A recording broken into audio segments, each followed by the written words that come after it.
Well, I mean, good morning, everybody, and welcome, to our first official in-person meeting, since pretty much COVID session. It is fantastic, being here and seeing so beautiful faces. And certainly, not, I mean, in kind of too plain, just on Zoom. So, with that, I would like to call the April 13th, 2023 APCD hearing board meeting to order. Madam Clerk, can you please call the roll and swear in any witnesses? Thank you, Chair Rodriguez. Member Gonzalez. Present. Member Powers. Here. Member Spencer. Here. Vice Chair Schlick. Chair Rodriguez. Here. Thank you. I would ask that the following individuals please identify yourselves for the record. Hearing Board Counsel. Emily Helm, Senior Deputy County Counsel, Counsel for the Hearing Board. Air Pollution Control District staff. William Jacks, Chief of Compliance of the District. Dan Plotner, Program Coordinator. Mary Mahoney, Civil Actions Investigator. Scott, sorry. Scott, go ahead. Spirit Guiding Council for the APCD. Scott Nestor, Civil Actions Investigator. Thank you. I will now swear in those that wish to provide testimony on any item on today's agenda. This includes petitioners, respondents, and APCD staff. Please raise your right hand for the swearing in. Do you solemnly swear or affirm that the testimony you give in the matter before this hearing board is the truth, the whole truth, and but nothing but the truth? Thank you. Madam Chair. Thank you, Madam Clerk. That we will now move, to the non-agenda public communication. So this is an opportunity for members of the public to speak to the hearing board on subject matter within the hearing board's jurisdiction, but not an item on today's agenda. Before we proceed, Madam Clerk, have you received any requests from members of the public that wish to address the board today on non-agenda item public communication?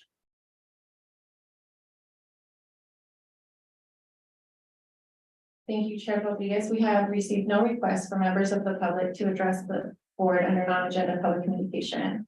However, if there are any members of the public on the teleconference line wishing to address the board under non-agenda public communication, please raise your hand now by pressing *9 or using the raise hand feature on Zoom.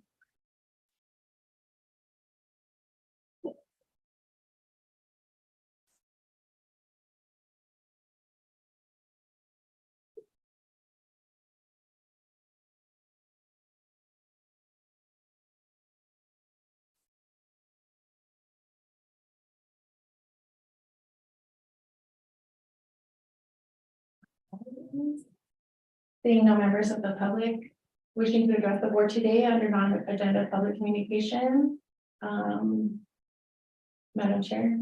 Thank you so very much. We will continue with the administrative items as they appear on the agenda today. The next item is item B, which has to do with the approval of statement of proceedings / minutes for the meeting held in February 23rd of 2023.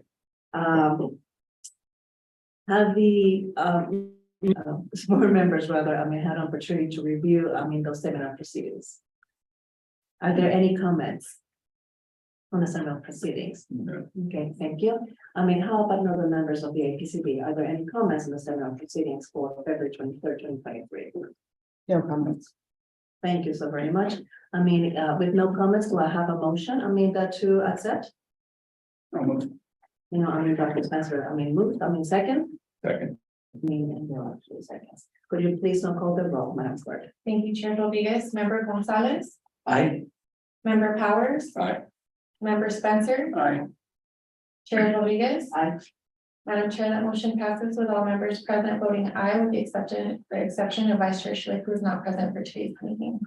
Thank you so very much, Madam Clerk. Item C, speaks of statement of proceedings / minutes for March 23, 2020. And so let's actually to have asked the members of the board whether or not they have had the chance not to review and if there are any comments. No comments. No comments. Thank you so very much, members of the board. How about APCD? Do we have any comments? No comment. Okay, perfect. With no comments, do I have a motion to approve? Make that motion. Do I have a second? Second. Madam Clerk? Thank you, Chair Rodriguez. Member Gonzalez, Aye. Member Powers. Aye. Member Spencer. Aye. Chair Rodriguez. Aye. Madam Chair, that motion passes with all members present, voting aye with the exception of Vice Chair Schlick, who is not present for today's meeting. Thank you so very much, Madam Clerk. The next item, I would like to have a different motion, for the board's consideration. Since I know it's gonna take a little bit of time, I would like, to propose that we move this item, that to the last item on the agenda, for today's meeting. And so to, definitely provide, additional time, to the petitioners, to present their motions here. Are there any disagreements, with that motion? Is that Bill? No, thank you, Madam Chair. Thank you so very much.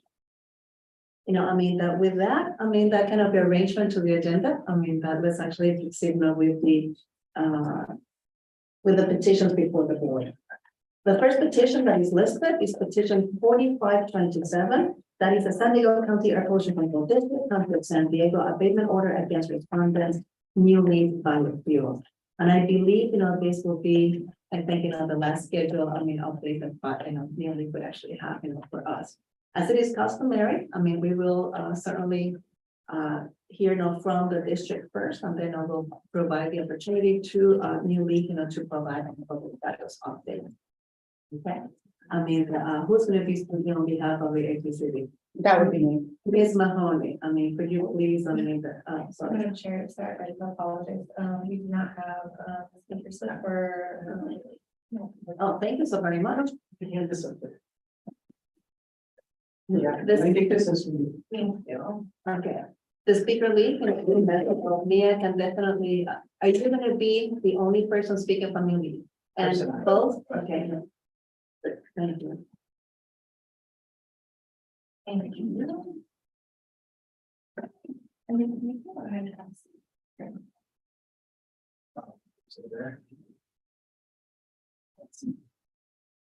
So, perfect. Well, with that, I think, we have been organized, on that element, and, Ms. Mahoney, could you please, the presentation? Yes, thank you, and good morning, everyone. For the record, my name is Mary Mahoney, Civil Actions Investigator with the district, and before I begin, I want to inform the board that I submitted a slide deck to the clerk of the board yesterday and would like to see if the board may take a vote to include that into today's record. These slides act as a visual aid to help the board follow along with the presentation. Definitely, I can see that, to be a good summary, as well as, not only for the board, but for the public at large that will be joining us, via this space. Any discussion? No? Any, who would like actually to make a motion to accept? I do have one question. I just want to make sure that nobody immediately object.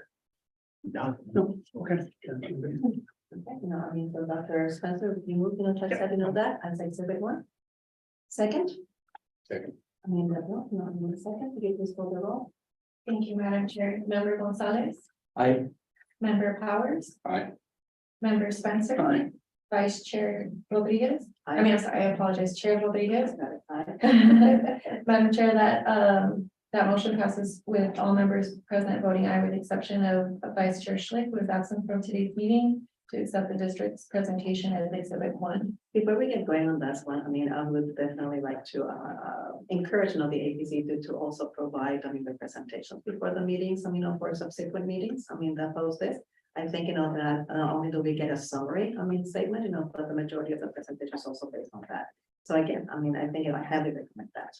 So, Ms. Mahoney, please proceed. Okay, Mia, if you could display my title slide, please. Thank you.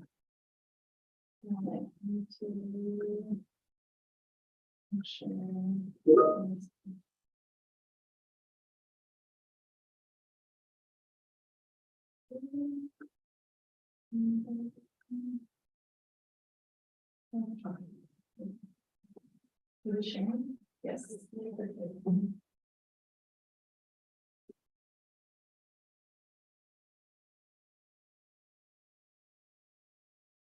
Madam Chair, could I interrupt very briefly for a point of order? Please go ahead. Member Schlick called, she's going to be late. Yeah. That's a good one. Okay, I mean, members Lincoln are right here, right next to me, you know, we actually saved your spot. It's no problem. Thank you so very much, I mean, Dan, and, Madam Chair, just for the record, I would like to acknowledge the presence of Vice Chair Schlick at 9:11 a.m. thank you so very much, I mean, okay, we ready? Good, Mary, please. Thank you. Today's update will review the status of New Leaf Biofuels Odor Reduction System, or ORS, installed as required by the stipulated abatement order issued on October 27th, 2022, to mitigate nuisance odors at New Leaf South Plant. Today's update will also include details regarding New Leaf's North Plant, which is not part of the stipulated abatement order, but has been the subject of recent public complaints and is located at 2285 Newton Avenue across the street from the South Plant. Next slide, please. Today's update will review the district's newly received public complaints, the latest on-site facility investigation details, and odor survey results for the South Plant. And I will also present district recommendations for the board's consideration. Slide 3, please.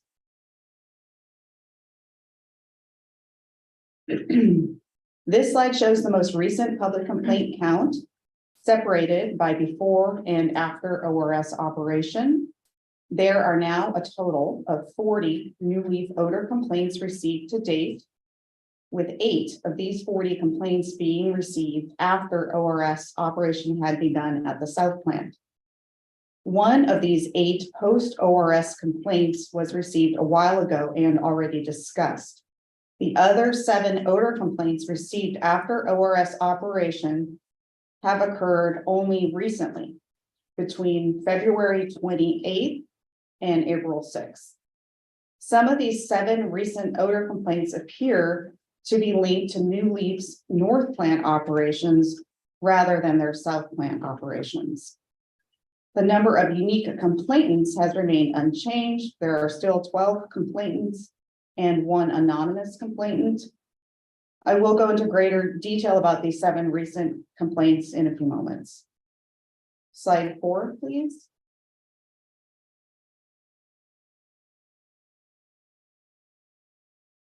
As a recap, the district conducted 80 odor surveys prior to the operation of the ORS, with 75 of the 80 odor surveys finding nuisance odors. Since the ORS was installed on December 2nd, 2022, the district has conducted 45 additional odor surveys, with 20 of the 45 surveys being conducted since the last board update on February 23rd. No nuisance level odors have been identified in these surveys. Slide 5, please. The district conducted 5 recent on-site facility inspections of New Leaf on March 2nd, 8th, 15th, 22nd, and 29th since the last progress update. Some of these on-site inspections were conducted at the North Plant. The on-site inspections did not find any violation of the conditions of the stipulated abatement order or startup authorization for the South Plant or permit for the North Plant. 1 new notice of violation was issued to New Leaf on March 15th for their failure to conduct an asbestos survey for a renovation project at the North Plant. And to be clear, this violation is unrelated to any plant odors. Exactly. The March 22nd, 2023 on-site inspection included a visit to the North Plant to observe odors during a scheduled waste pickup. The district wanted to observe the waste pickup process because 2 earlier inspections identified potential North Plant odors from this activity. The waste being picked up is the end product of the North Plant's separate waste treatment process, where water and more solidified types of waste or sludge are separated from each other. The waste process does not require a district permit. The waste pickup observed by the district was for the sludge-like material, as wastewater is treated and recycled. This waste pickup inspection confirmed that the North Plant's waste processing area is a new odor source separate from the South Plant operations. The waste material has a unique odor type that was detected outside of the North Plant in the odor range of faint to strong on Newton Avenue in front of the North Plant. The district and New Leaf held 6 meetings between March 17th and April 11th to discuss these North Plant odors, including one on-site in-person meeting on March 29th that included myself and engineering staff, where we observed the North Plant's waste treatment area to evaluate the storage equipment, odors, and process firsthand. These meetings have uncovered some new odor mitigation strategies that New Leaf will be and has already begun implementing at the North Plant, which will be explained in more detail by New Leaf. As a result of these meetings and inspections, the district expanded the odor route to cover more areas that could be affected by North Plant odors and asked inspection staff to monitor truck and waste pickup activity closely when and if observed. Slide 6, please. I'm going to share with the board details regarding the 7 recent public odor complaints received by the district. The first incident, which was due to odors from an on-road cooking oil spill, occurred Tuesday evening, February 28th, 2023. 2 complaints were received shortly after 6 p.m. for this one incident. An after-hours response inspector was dispatched to the New Leaf area. The inspector arrived at New Leaf at approximately 7:45 p.m. and while still inside their vehicle, witnessed a vendor specializing in environmental cleanup already on site cleaning the public roadway, including at the intersection of Newton and Sicard Street. Upon driving around the block and returning to the same area minutes later, the cleanup was already complete in the area. The inspector observed a waste cooking oil odor, similar to an odor found at a fast food restaurant and not like the usual sour type of odor associated with processing of used cooking oil at the South Plant. By 8:15 p.m., the odors had dissipated significantly. Through the district's investigation, it is believed that a mobile tanker truck not owned by New Leaf leaked cooking oil onto the roads while in transit to New Leaf. The district was informed that the leak was identified and fixed while the truck was on the public road, and that there was some subsequent track out from the still oily tires onto the South Plant. Trucks in transit are not directly covered by the language in the stipulated abatement order or in the startup authorization, as these documents are for on-site South Plant operations, and the oil leak is understood to have originated on the public roadway. Therefore, the district did not issue a notice of violation to New Leaf for this incident. The district notes that the cleanup response was quick, being on the same day and same shift as which the incident occurred. This type of incident is uncommon. As New Leaf stated, nothing similar had occurred in many, many years. Slide 7, please. Now I'm going to discuss complaint number 3 that was received by the district on March 8th around 11 a.m. An on-site inspection was conducted at the North Plant in response to this complaint on the same day. Odors were observed by district staff near the north end of the North Plant, which is where the waste treatment area is located. The waste odor is a bit different from South Plant odors. For instance, by comparison, during the same investigation, South Plant odors were found to be a different type of odor and were classified only at the faint odor level. New Leaf staff stated to the district inspector during this inspection that they were already evaluating the possibility of employing the use of another odor control system at the North Plant for their waste processing. This new ORS has since been ordered and is expected to arrive near the end of May. New Leaf stated that their waste material is removed from the North Plant 2 to 5 times per week by a vendor, and the new ORS would be used during the transferring of waste for vendor pickup. Slide 8, please. Another public complaint was received by the district on March 14th after hours at 9:30 p.m. A district supervisor responded to the complaint arriving at 10 p.m. Strong odors were detected near the gate of the north plant on Newton Avenue.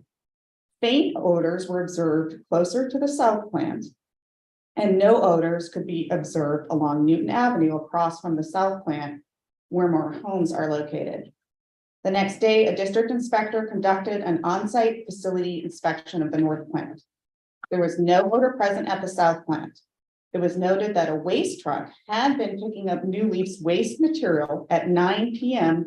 the prior evening from the north plant, just 30 minutes before the district received the 9:30 p.m. odor complaints. The wastewater and waste material are stored at the northwest corner of the north plant and pumped for removal to trucks near or close to the main gate of the north plant. Also, the inspector identified several dirty used cooking oil collection containers being stored outside on north plant property. This is another potential source of odors at the north plant. In response to these north plant odors, the district decided to expand and increase the frequency of odor surveys and to meet with New Leaf to discuss these new findings. New Leaf is working on some odor mitigation strategies for the storage of these bins that they plan to share during their update. Slide 9, please. This is a photo from the March 15th inspection of the north plant. This photo shows the used and dirty oil collection bins that are stored at the north plant near Newton Avenue. They may have contributed to the odors observed by district staff the evening prior, in addition to the waste pickup odors. New Leaf plans to store these bins in an enclosed trailer from now on. Slide 10, please.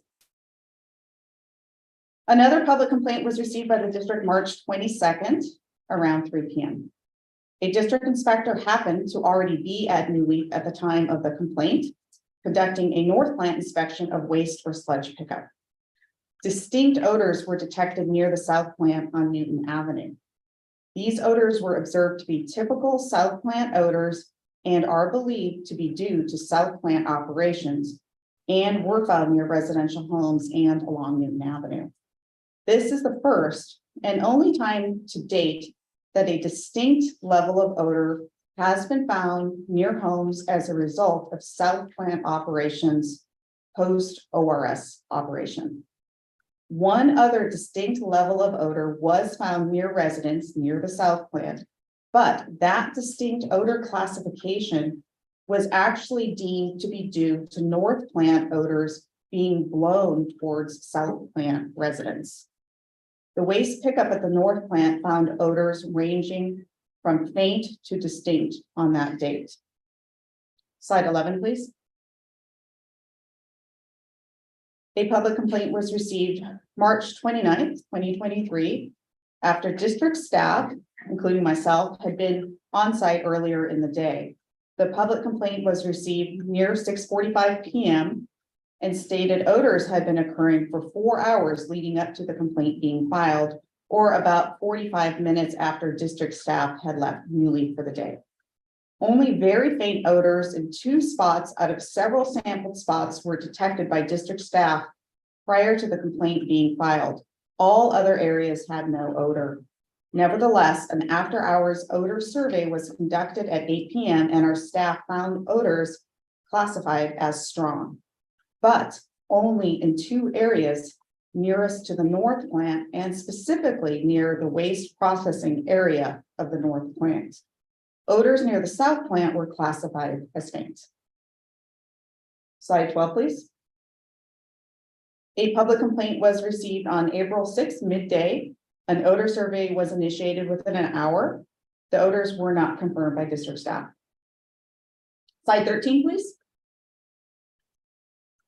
I'm now going to move on to update the board on the most recent odor survey results for the south plant. The district continues to observe the odor and report to the board intensity classifications for the 2 areas where the most intense odors have been consistently found due to south plant odors, which is along Newton Avenue, in front of and across the street from the south plant. We compared the odor classifications in these 2 areas before and after the ORS began operating, and after the ORS began operating to date.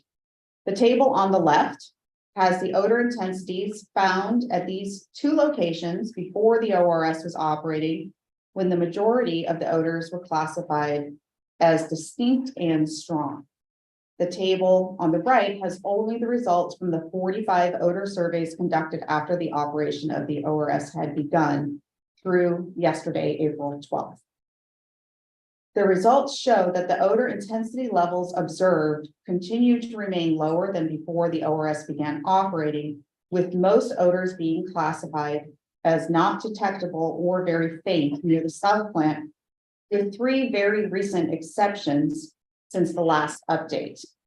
3 newer distinct odor levels have now been detected near the south plant during odor surveys conducted on the consecutive dates of March 21st and 22nd. Therefore, the south plant had a brief uptick in odor intensity over 2 days that then settled back to the lower odor classifications. As mentioned, distinct odors at the south plant on one of these 2 dates were believed to be due to north plant odors blowing downwind to the south plant. Overall, the collective odor results post-ORS operation are still an indication that the ORS at the south plant is working to reduce odors from the south plant's processing operations, but may have times where the odor level increases, as has been very recently observed on one date. Slide 14, please. To better visualize the impact on residents, this slide has the odor survey results from only one area closest to the homes since the operation of the ORS began on December 2nd, 2022 at the south plant. And just to be clear, these 2 tables both represent post-ORS operation odor results, but are separated by date range, with odor surveys conducted after the ORS began operating and until the last district update on February 23rd on the left. The table on the right has only the more recent post-ORS odor survey results since the last board update in February and through yesterday, April 12th. You will notice that the highest odor intensity found near residents post-ORS operation thus far has risen to distinct, and that this odor level has been observed twice near homes. As previously mentioned, one distinct odor classification was most likely sourced from the north plant waste processing area, as the odor type more closely resembled sludge or waste odors, and similar odors were found nearer to the north plant.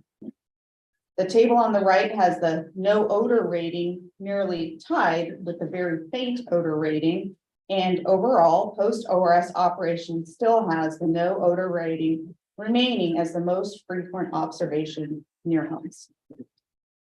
Slide 15, please. Since the ORS has been operating for 4+ months now at the south plant, the district continues to observe a reduction in odor intensity and odor frequency, including near residential homes from New Leaf's south plant. The distinct odor classification spread over 2 days at the south plant warranted close observation. The trend of very faint and no detectable odors since resumed. No new notices of violation for nuisance odors have been issued for the south plant to date. The newly identified north plant odors are different in nature than the south plant odors and are not subject to the current stipulated abatement order. The district and New Leaf have met 6 times in the last few weeks to discuss the north plant odors and discuss options to reduce these odors. The waste processing area, in particular, during waste pickup of sludge materials from the north plant, is believed to be the likely cause of the north plant odors. The district organized with New Leaf to conduct odor surveys during waste pickup at the north plant to attempt to confirm the odors during this process. New Leaf has proposals to mitigate these north plant odors, many, if not all of which, could be completed within 1 to 1.5 months from now and reported back to the board at a future meeting in late June, perhaps the June 22nd meeting. Slide 16, please. The district recommends that the stipulated abatement order remain open for now. With the order open, Newly can work on mitigating the north plant odors. Modifications to the waste processing area of the north plant do not require district permits and are already proceeding. Based on discussions with Newly, the waste processing improvements will be done near the end of May, allowing for a board update in late June to review the effectiveness of the north plant odor mitigation and continued odor reduction updates at the south plant.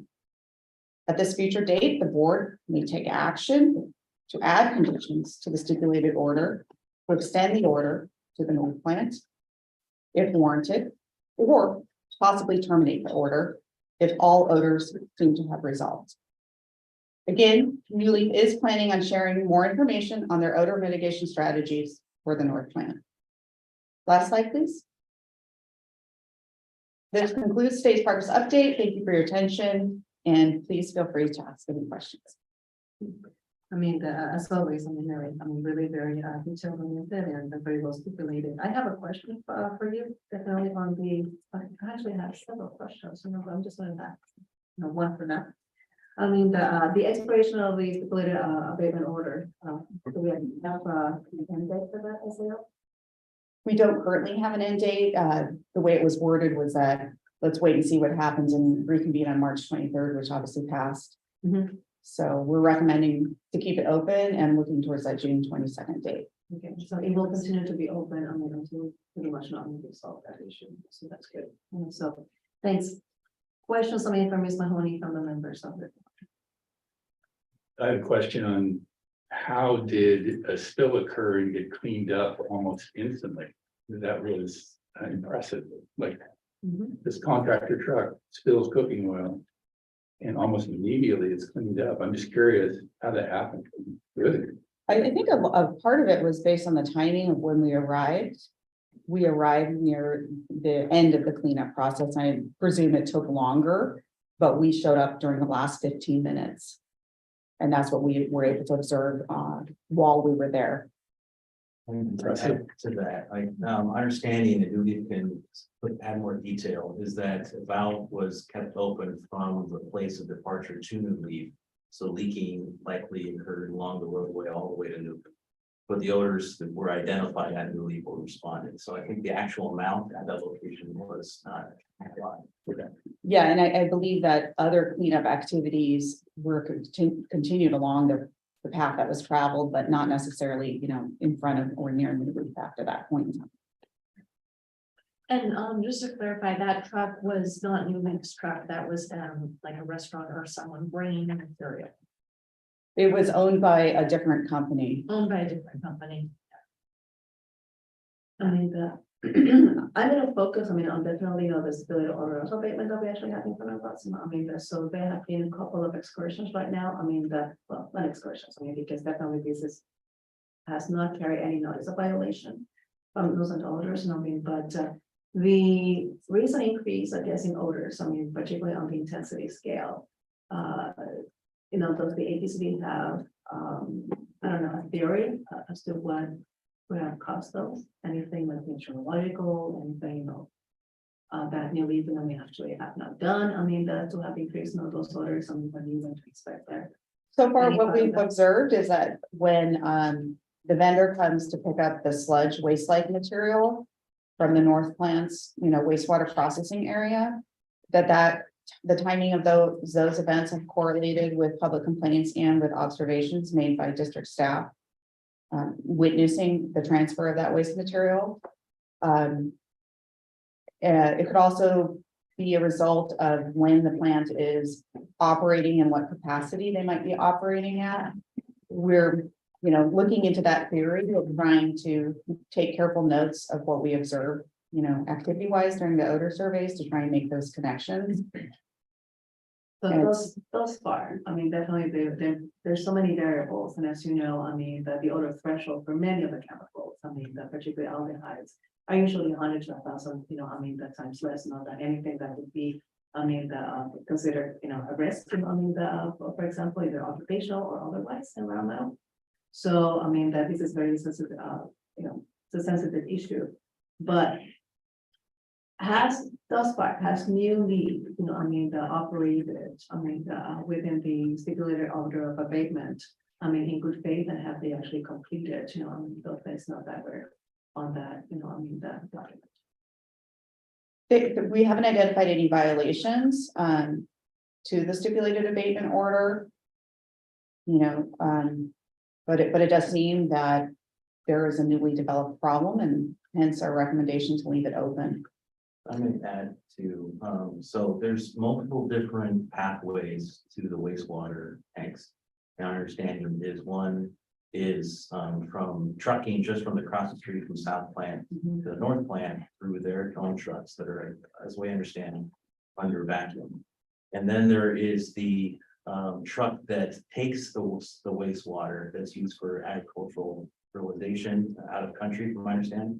And those are not under vacuum. So those are actually, I think, so that flow has been identified as one of the major causes of this new development. The concern is that this development could easily lead to continued enforcement. I think when we first saw this, that's why we increased our actual surveillance. And then part of it too is there's no set time when that truck comes. And so it's been an effort to try to be there when it occurs, is on top of reliance on complaints. So we have received additional complaints, and that's why we're seeing this development. This I think needs to be explored further, as well as given the new leaves great responsiveness ability to try to resolve. Which again, that will be their upgrade. I think that's the question or the request to continue. Definitely, I can see that, but I also now can see from the other, the stipulated order. They have definitely addressed, the majority of those issues, and also, very well. Now we're trying to address those across on each other, that to pretty much have to have a holistic approach to the process. I can see that. It's part of the same process line. I think that's part of it. So I think with one reduction of one area, this area has been identified. It was just all odor, strong odor. That after this was reduced, this secondary area was identified. And that's, and we're, again, if it was just something you smell odors, but since there's been increased complaints and community concern, that's the reason why we're wanted a little more time to follow up. Okay, and the ones that you have identified from the South Plant, complaints that you would witness. That those are continue to be related to that way of managing, I guess, the wastewater. The South Plant, and I think Mary probably wants. It's a combination of both. There was, on March 22nd, there was a distinct odor identified, and it was believed just to be due to the South Plant operations. Yeah. And then there was another date, and other times where odors were identified near the South Plant and near the residents near the South Plant at various different odor level classifications believed to be from the North Plant. Yeah, that's those are the notes. Okay, just wanted to see those how that petitioner is there. So any other questions? For the APCD. Thank you so very much. I just stand by. Hello, and you leave. Finally we get to see each other face to face. Okay, on a little screen. Particularly when I lose you guys. On the screen. That's not fun. I actually have to say thank you. Because you continue addressing the issues. And certainly doing the good neighbor aspect, because again that is your interest to continue operating in that area. Sure. But this is your last report at least scheduled. At this point in time based on what has been on the agenda. So please go ahead. Definitely focus on what is it that you have done. On the South Plant, and then let's see how that actually transfers to the North. Which, by the way, is not part of the stipulated order, but I just want to make sure. We do also, Madam Chair, have a presentation, and I apologise for not giving it in advance, but a lot of the things that are in it actually only happened in the last few days. So if you're happy to accept that, we have that presentation. Yeah. Definitely, we have seen, that historically that you have provided really very concise, presentations that add, that to your, testimony. So, definitely, I have no plan with that, request. Do we, any motion? You know, I mean, to accept, I mean, that there needs the presentation from the. So, I mean, that, and I mean, second, okay, I mean, Thank you, Madam Chair. Member Gonzalez, Member Powers, Aye. Member Spencer, Aye. Vice Chair Schlick. Aye. Chair Rodriguez. Madam Chair, that motion passes with all members present voting aye to accept the respondent's presentation and exhibit two. thank you so very much. I mean, that, please proceed with your presentation. Thank you. Yeah, yeah. Okay, so we're going to try and cover two things in this presentation. One is to focus on the South Plant and the things that have happened there and address some of the questions about why we might have had distinct odors on a particular day. And also to give you some more details on what happened with the oil spill and cleanup. And Pedro Bolton is our plant manager, is going to run through that. And then I can give you some more detail on these additional programs that we've got going on at the North Plant and some of the issues around those. Good morning, everyone. I'm Pedro. I'm the plant manager, as Chris just said. We're going to give you some updates on the ORS and some of the things we're going to do in the future. Next slide, please.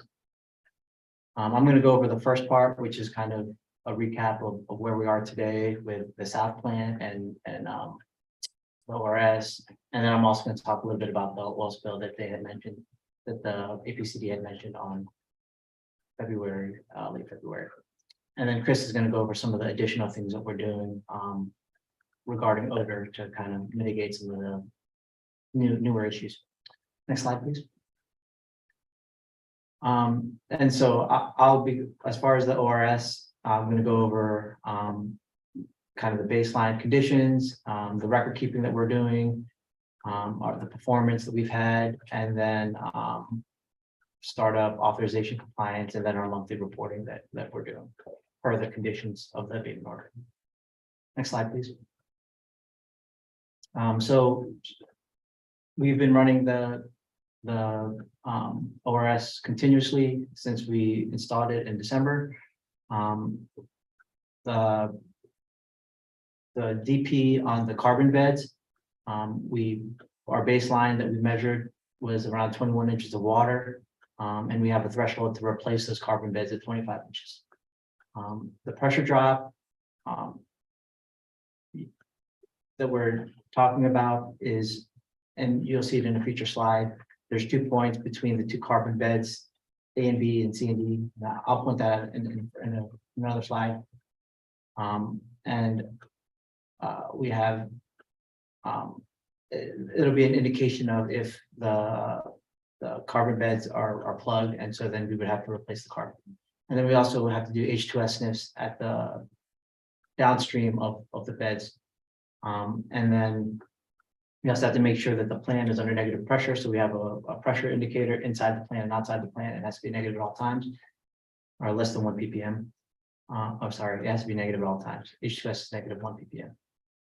And then no nuisance odors outside of the plant. And we did want to indicate that on one day, our personnel noticed that there were distinct odor at the plant when it was windy. The stripping on the roll-up doors gets moved around in the wind, and we have since put some cabling on that to kind of mitigate that from the wind. And we're looking at other things, but we did notice that we did have distinct odor one day, and that was internally noticed. We didn't receive any complaints. Next slide, please. And so, so the two carbon beds.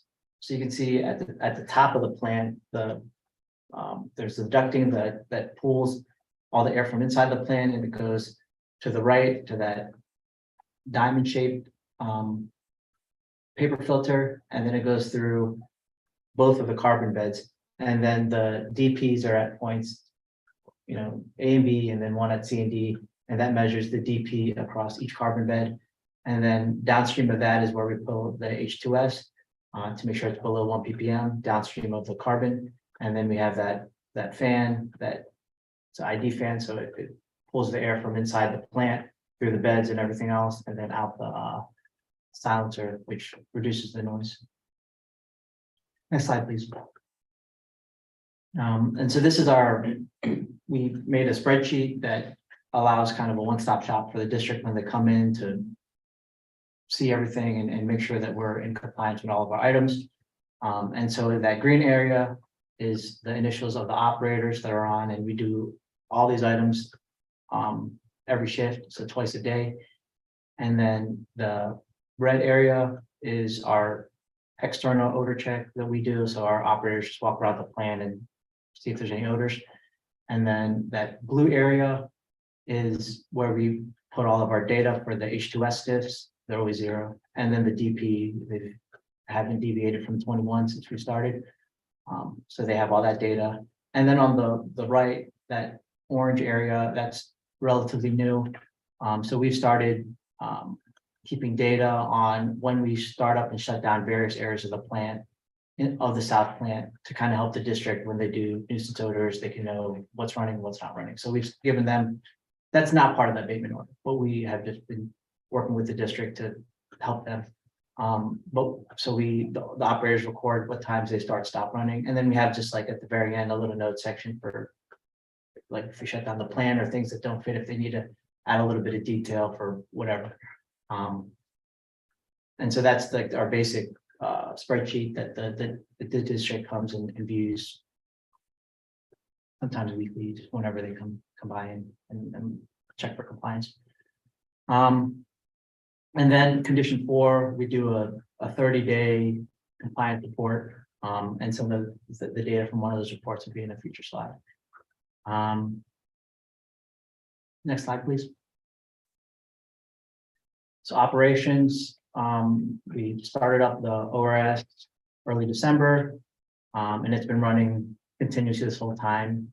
And note that the south plant hasn't been continuously running this whole time, but we just keep the ORS up and running because it's not intended to be startup and shut down frequently, as it's a manufacturing device, and it's intended for 24-hour operation. So it's easier for us to sleep running all the time and preventing kind of nuisance odors even when we're not running. But we're running the entire time. There was a 4-hour period where we had to install these slide valves, and they're essentially gates that allow you to isolate one side or the other. So if we need to change the carbon out, so we put in the slide valves. And then we had a power bump one time, and it shut down briefly, and then we just started back up as soon as it happened. Probably took 10 minutes. And then pressure drop across the carbon vessels hasn't increased since we established our baseline at 21. If we look at the spreadsheet and go to the first page, there it starts at around 21, and it hasn't moved since.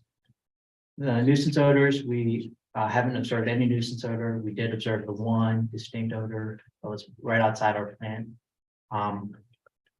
that we just kind of recorded, and then we want to mention that when there's strong westerly winds, that the plastic stripping that's on the roller doors, it kind of pulls them away from the doors, and sometimes they get caught on lights and other cars that are over there.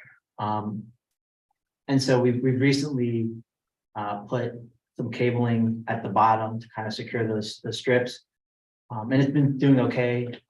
We did have a particularly strong wind one day where they got blown around a little bit more, so may need to do more work there. We're still kind of dialing in exactly what we need to do about that. Because we do need to, on very seldom occasions, roll up those roller doors to get large equipment in and out and other things.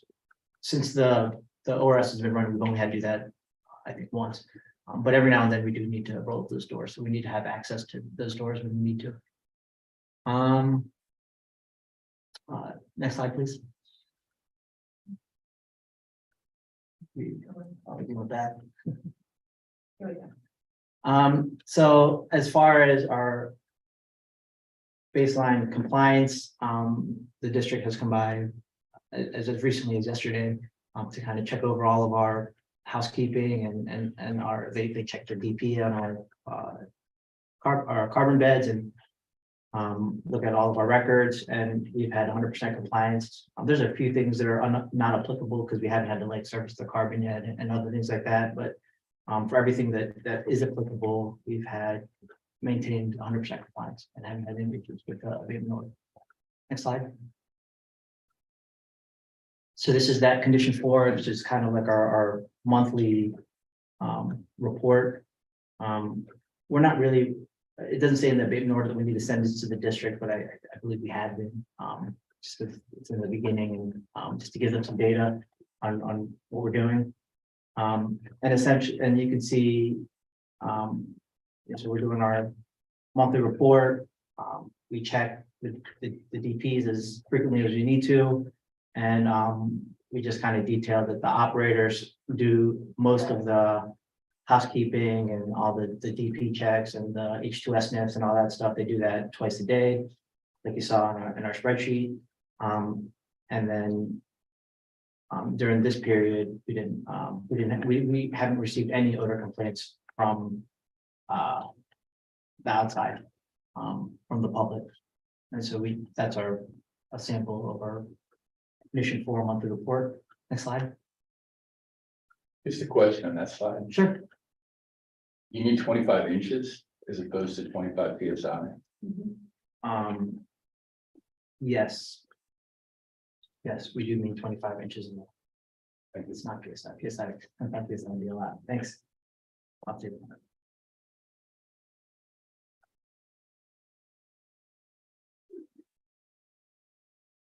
All right, so this is the extra, sorry, next slide. This next slide is the operational data that we've been doing. Again, this isn't part of the abatement order, but the district asked us to kind of log some when we're starting the different operations we're doing. So on the left-hand side, we've started to log all the times we're unloading grease trap. That relates to wastewater. We unload grease trap into wastewater. And then Ludos is that third-party company that we use to pull some of our waste periodically that the district had mentioned earlier. So they wanted those times when we do those various operations to kind of help them with their surveys. And then the spreadsheet on the right is part of that housekeeping spreadsheet. It's just like a quick thing because they usually, if the inspectors come by, they look at this spreadsheet, and so we'd have it available for them if they want to know what part of the plan is running and not running. They have that information. Next slide, please. Oh, I have go ahead. a question Sure. on that one. I mean, that's all, thank you. On the right, portion of your spreadsheet on this one. The district certainly in the presentation identify a couple of dates. I mean, the other complaints I get, from the Southland. Were you able to identify any of those dates here? Because I know that you started, I mean, you're presenting for 123. I do not know if that's when you started capturing that information. We started doing I don't know the exact date, but we started doing some of this stuff in later in March. And I do not know their dates that they had odor complaints, from what I recall, were distinct just from the recent presentation. I believe it was on 322 and 329. So it's doesn't show here, but I believe we might have started recording that information. We've sent them all the information that we have. But I will say that from memory, there were like I remember we installed those cable stripping around on like March 29th. So it was around that same time where it was really windy, because we knew we had a lot of wind, and when we had our own internal odor thing, we noticed it was really windy that period. So maybe related to the wind pulling some odors from the south plant. Not entirely sure, but So going back into my question, I mean, that these days may not necessarily correlate to the days for which the district actually presented with other complaints. we just do it as a standard every single day. If they're running what area of the plant, they just annotate it on there. And then when the district comes by, if they want to know if we're up and running, or they want any historical data of what days we were up and running or not running, they can just look. I mean, and that's good. I mean, so this is it. I mean, it could be transport, it could be the transfer, it can definitely, points out to maybe the north, I mean, which is definitely, the the type of theory that, that they actually have. I mean, that's pretty much, that's what I'm asking, so Sure. that direct correlation on those dates, okay, thank you. At the end of this presentation, Victor can comment on the intent behind this request too. Okay, that's good, thank you. Just one other comment is, the district comes by and they, they'll use, some days they'll come and check in and they'll talk to us and they'll sign in. And they'll go over and look at the spreadsheet and all that stuff, but some days they do odor complaints, so we don't know which days, so every day we just have everything just in case, because we don't know if they're doing an odor survey or not. And then if they want data, we have it for. No, definitely excellent practice. We should actually continue regardless of, of the ending of the stipulated order. Sure, yeah, we plan on it. Okay. Next slide. Just a few comments about the oil leak. February 28th, OMT one more time is the company that we use. And they deliver oil to us fairly regularly. And that was the company where a driver left a valve open, and some of that sloshing got oil on his tire. And then he tracked it. I don't know exactly where he tracked it. I didn't do the investigation. It's not my company. What I did notice in our immediate area and some of our surrounding areas, there was tracked oil on the road. And we found it and we immediately went out there and cleaned it up as soon as we found out about it. And I have a little timeline on the next slide. So the OMT driver came to our site to offload. One of our guys saw a mess on the road. They called me right away and they said, "Hey, have you seen this?" I went straight out there, talked to the driver, asked him what happened, and he told me he left his valve open and some of the sloshing. It wasn't like continuous runoff from what I could see. I don't know, but when the valve was left open, when there was sloshing in his tank, some of it spilled out and got on some of his back tire, and then it tracked it through the neighborhood. And I don't know the extent of it beyond that. Next slide. And so just the timeline of that event. 1547, one of my colleagues saw it and called me right away. I went outside, I grabbed an operator and we went over and we talked to the driver. I assessed the situation. I had my operators go out there and immediately start cleaning our plant and just like the areas right in front of our plant, because we didn't want to track it further and make it worse. So we immediately started doing that. And then I started looking around and looking at the tire tracks, and I saw that it was a little bit bigger than the scope of what the operators could do. So I went and I called the OMT manager, my counterpart, and I told him right away that, hey, your driver made a mess in our neighborhood. And so he asked me for a contact for who does any kind of cleanup for us. So I gave it to him. Clarion is who we've used in the past. If we've ever had a mess that we need cleaning up, they specialize in these kind of on the road cleanups, and make sure that they, any water they spray, they suck back up and they don't make the mess any worse than it needs to be. So I gave them that contact and they called them, and by 16:30, all the street of the spill in our immediate area and at our plant had been cleaned by our operators. So, to Mr. Powers, your point, it took us about a little less than an hour to clean for just our immediate area. And then we called the specialist and they got there about 16:40, and then they cleaned through the night. And then I don't know exactly what time they finished. By the time I got there the next day, they were done and everything looked pretty clean. So that's just kind of the timeline of events that I can give. Next slide. So summarize, it was not a new leaf spill, and it was one of our contractors that were delivering to our sites, and we took immediate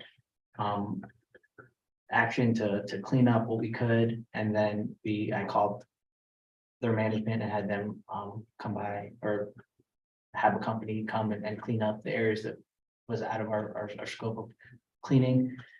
And just a couple of points is we use this kind of like kitty litter, this granular absorbent, and we just lay it down and it soaks up all the oil, and then you just sweep it up. And then we also use a Zamboni that just sprays, it's call it a Zamboni, and it looks like one, but it just sprays water on the ground, and then it sucks up all the water and cleans it, so it doesn't get any storm drains or anything like that. And then the specialist, the Clarion, the company that we use to clean up, they are specialized in this, and they do this all the time. And so they have similar equipment, larger, fancier, but very similar process. And then no oil or cleaning water was hydroblasted into pavements or down drains. We absorbed everything that we did. Next slide. All right, Chris. So, just to move on now to the north plant and the issues there.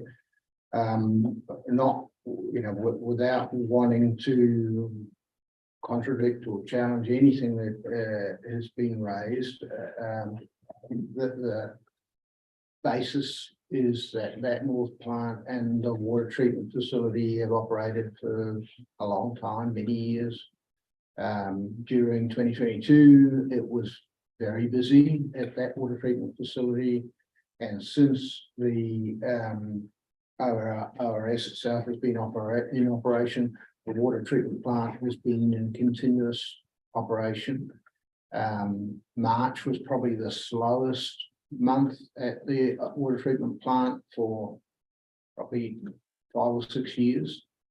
And the activities at the water treatment plant have not changed at all in the period over which we've gone from having no complaints about the north location to having a number.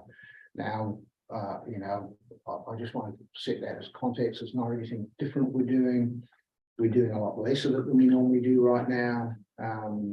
We're doing it the same way with the same people. We are aware that this material has an odor, and I think I've spoken about it at previous hearings that we've had some long-term projects to help improve that, which I'm going to tell you about. But just to explain a little bit more about what the material is, the water treatment plant was set up to process grease trap waste. Every restaurant has to empty their sinks through a grease trap. And those grease traps have to be serviced at, specified permit regulated intervals in order for those restaurants to keep their license to be able to put their water down the drain. And we provide that service. It's not one that we make any great amount of money off, but because we're collecting their oil, they also want us to deal with this, and so we provide that service.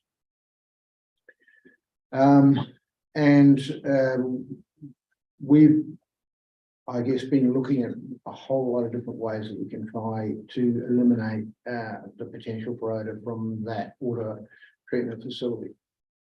And the 5 areas that we have are to get rid of the transfer steps that we have at the moment. At the moment, we bring the water that we recover from the collected oil in the processing itself. We bring that over and we unload it. We also, from our biodiesel production, we have a lot of material that goes to the water treatment facility for processing. So, and it's not odor. That is not odorous material, but it does increase the volume of material that has to be loaded in and out of trucks. The other issue is the grease trap. As you can imagine, what goes down a restaurant sink, what's in those grease traps is not nice, clean water with a little bit of grease on top. There's a whole lot of things. Some very surprising things at times, but it can be anything from gravel to spoons and rags and paper and bits of vegetables and other things like that. So we have a pumping system that's designed to cope with that, but that has some real disadvantages in terms of potential for odor. And our final sort of cap on that is to put some point source control in that Mary referred to. And we're also putting we don't actually think that the restaurant tanks are normally a source of odor, but we understand that people see them there.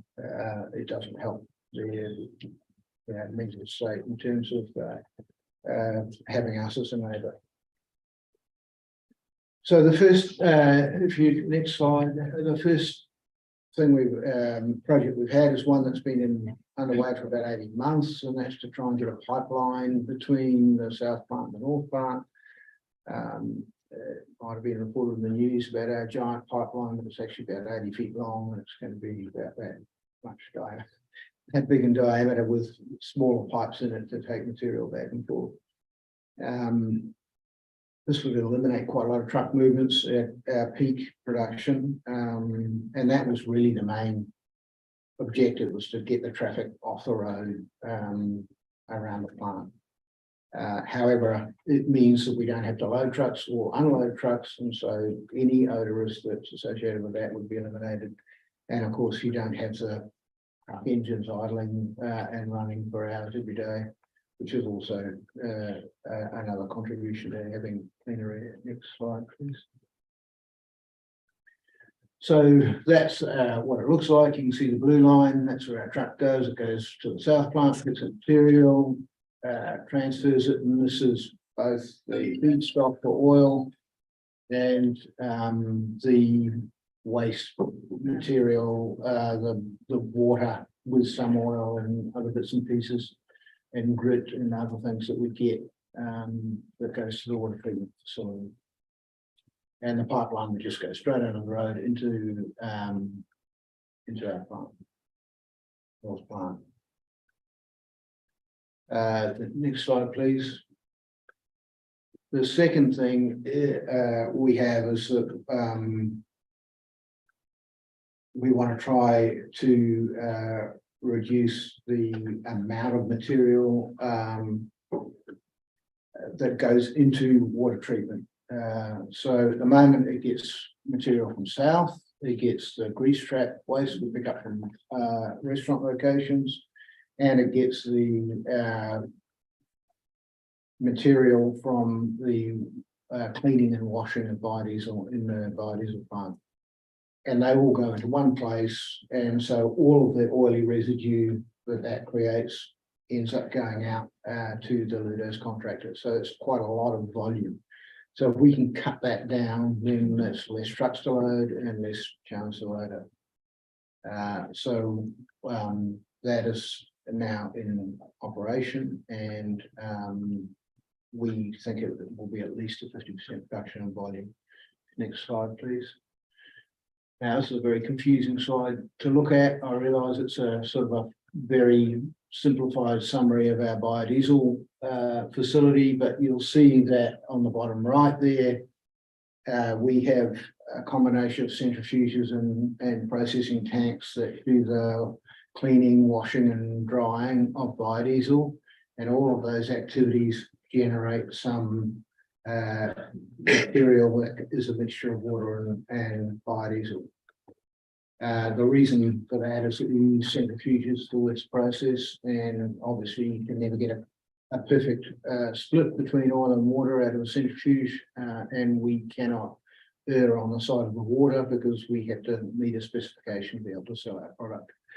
So that material with its oil in it goes down, and you'll see that, it's hard to see, I should have made this bigger, but in the middle is a tank, sort of half brown, half blue. All of that material went into that tank. All the grease trap waste coming from the outside also went into that tank. Everything from south went into that tank, and the other oily water source we have is from our distillation column, where we recover methanol to recycle, and that also went into that tank. And so all of that material then generated oil that had to be taken outside, because once they're all mixed together, they're not able to be reused by us. So what we've done is we've built the facility, you can see the little cloud around it on the right, to intercept all of the bodies of plant waste streams, separate that oil, and we can, that doesn't smell, doesn't have any odor, we can take that back, we can either reuse it in our plant or it's a saleable product that people will buy. And that will give us a significant reduction in the volume going out. Next slide, please. So this is that plant. As you can see, it's not a little thing.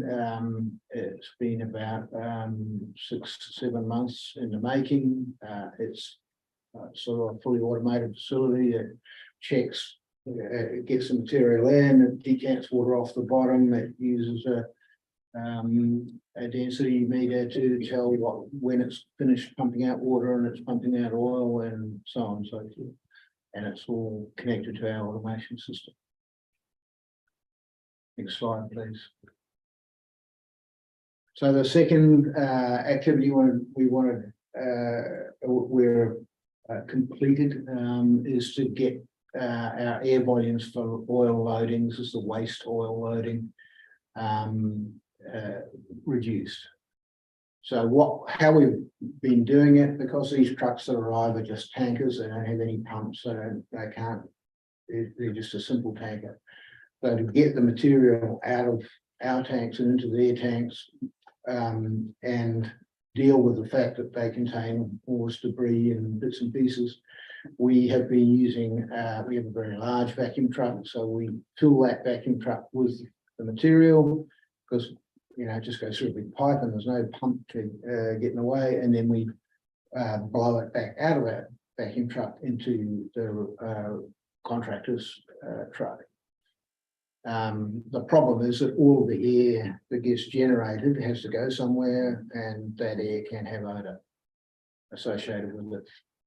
So what we were looking for was a mechanical pumping solution. We did find one, but to get the right combination of impellers and bits and pieces so it can deal with all these bits took a long time last year, as every single procurement exercise for any specialised parts did. However, that pump has now been completed, it's on site, in place and in operation. Next slide, please. So this is how we used to do it. You can see we would take the oil from that tank into our tanker, then we pump it into the other tanker, and that, you've got sort of 30 to 40,000 cubic feet of air that has to go somewhere in that process. It's a lot of air. And also when we pump into our grease trap waste into our tanks, we use the compressors on the trucks, and that air has to be released somewhere. Next slide, please. So what we now have is we have this large pump in place, and so all we release in terms of air is the ullage of the truck. So just whatever the volume, it's 5,000 gallons, it's about 700 cubic feet of air that's released, down from about 40,000. So that's makes things a lot easier, and makes the next step that we're proposing to take a much simpler proposition. Next slide, please.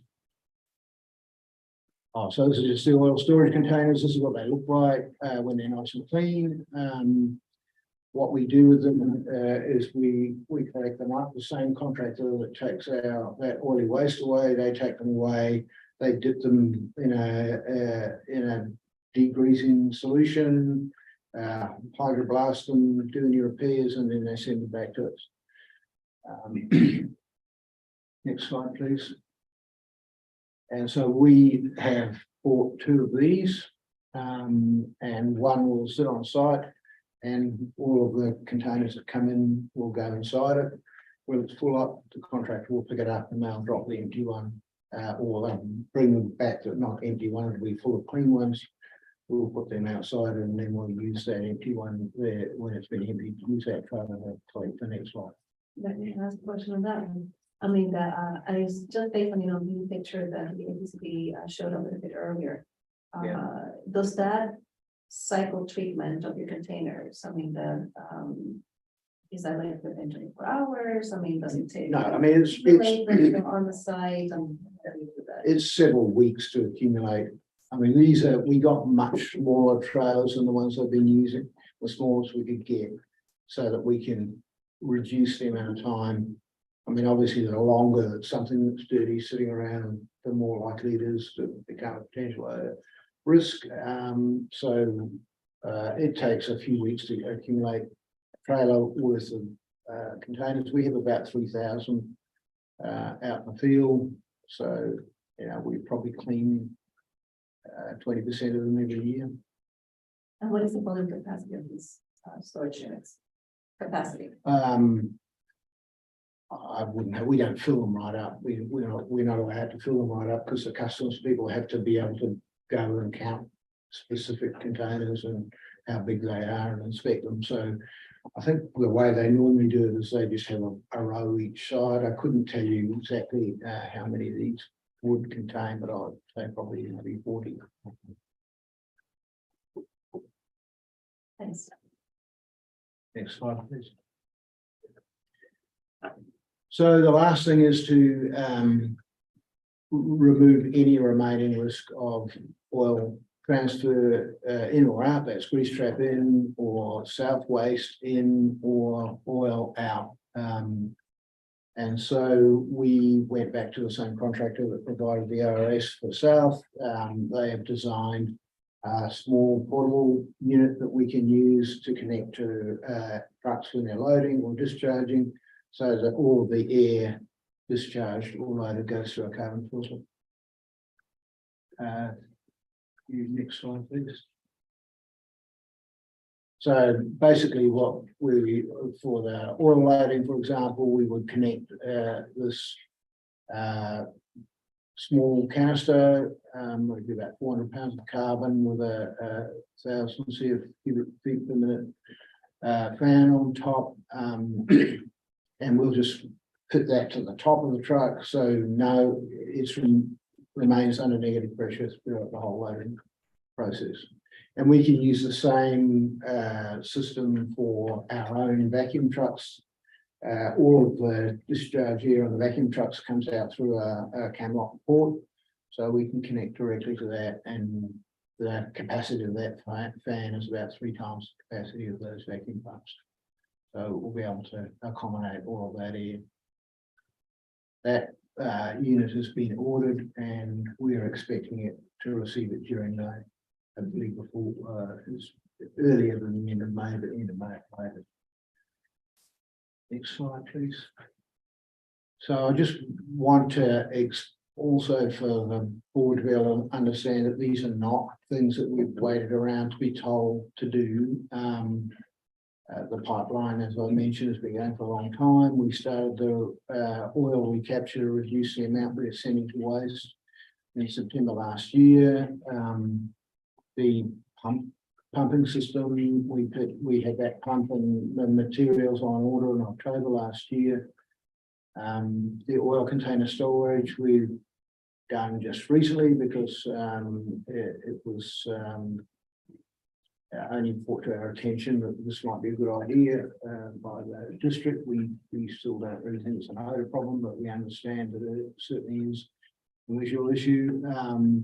And oil loading odor control, that project was started in the beginning of February.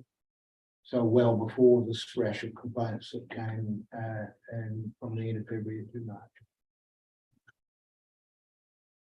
And all of those are, I mean, the pipeline one, we don't know.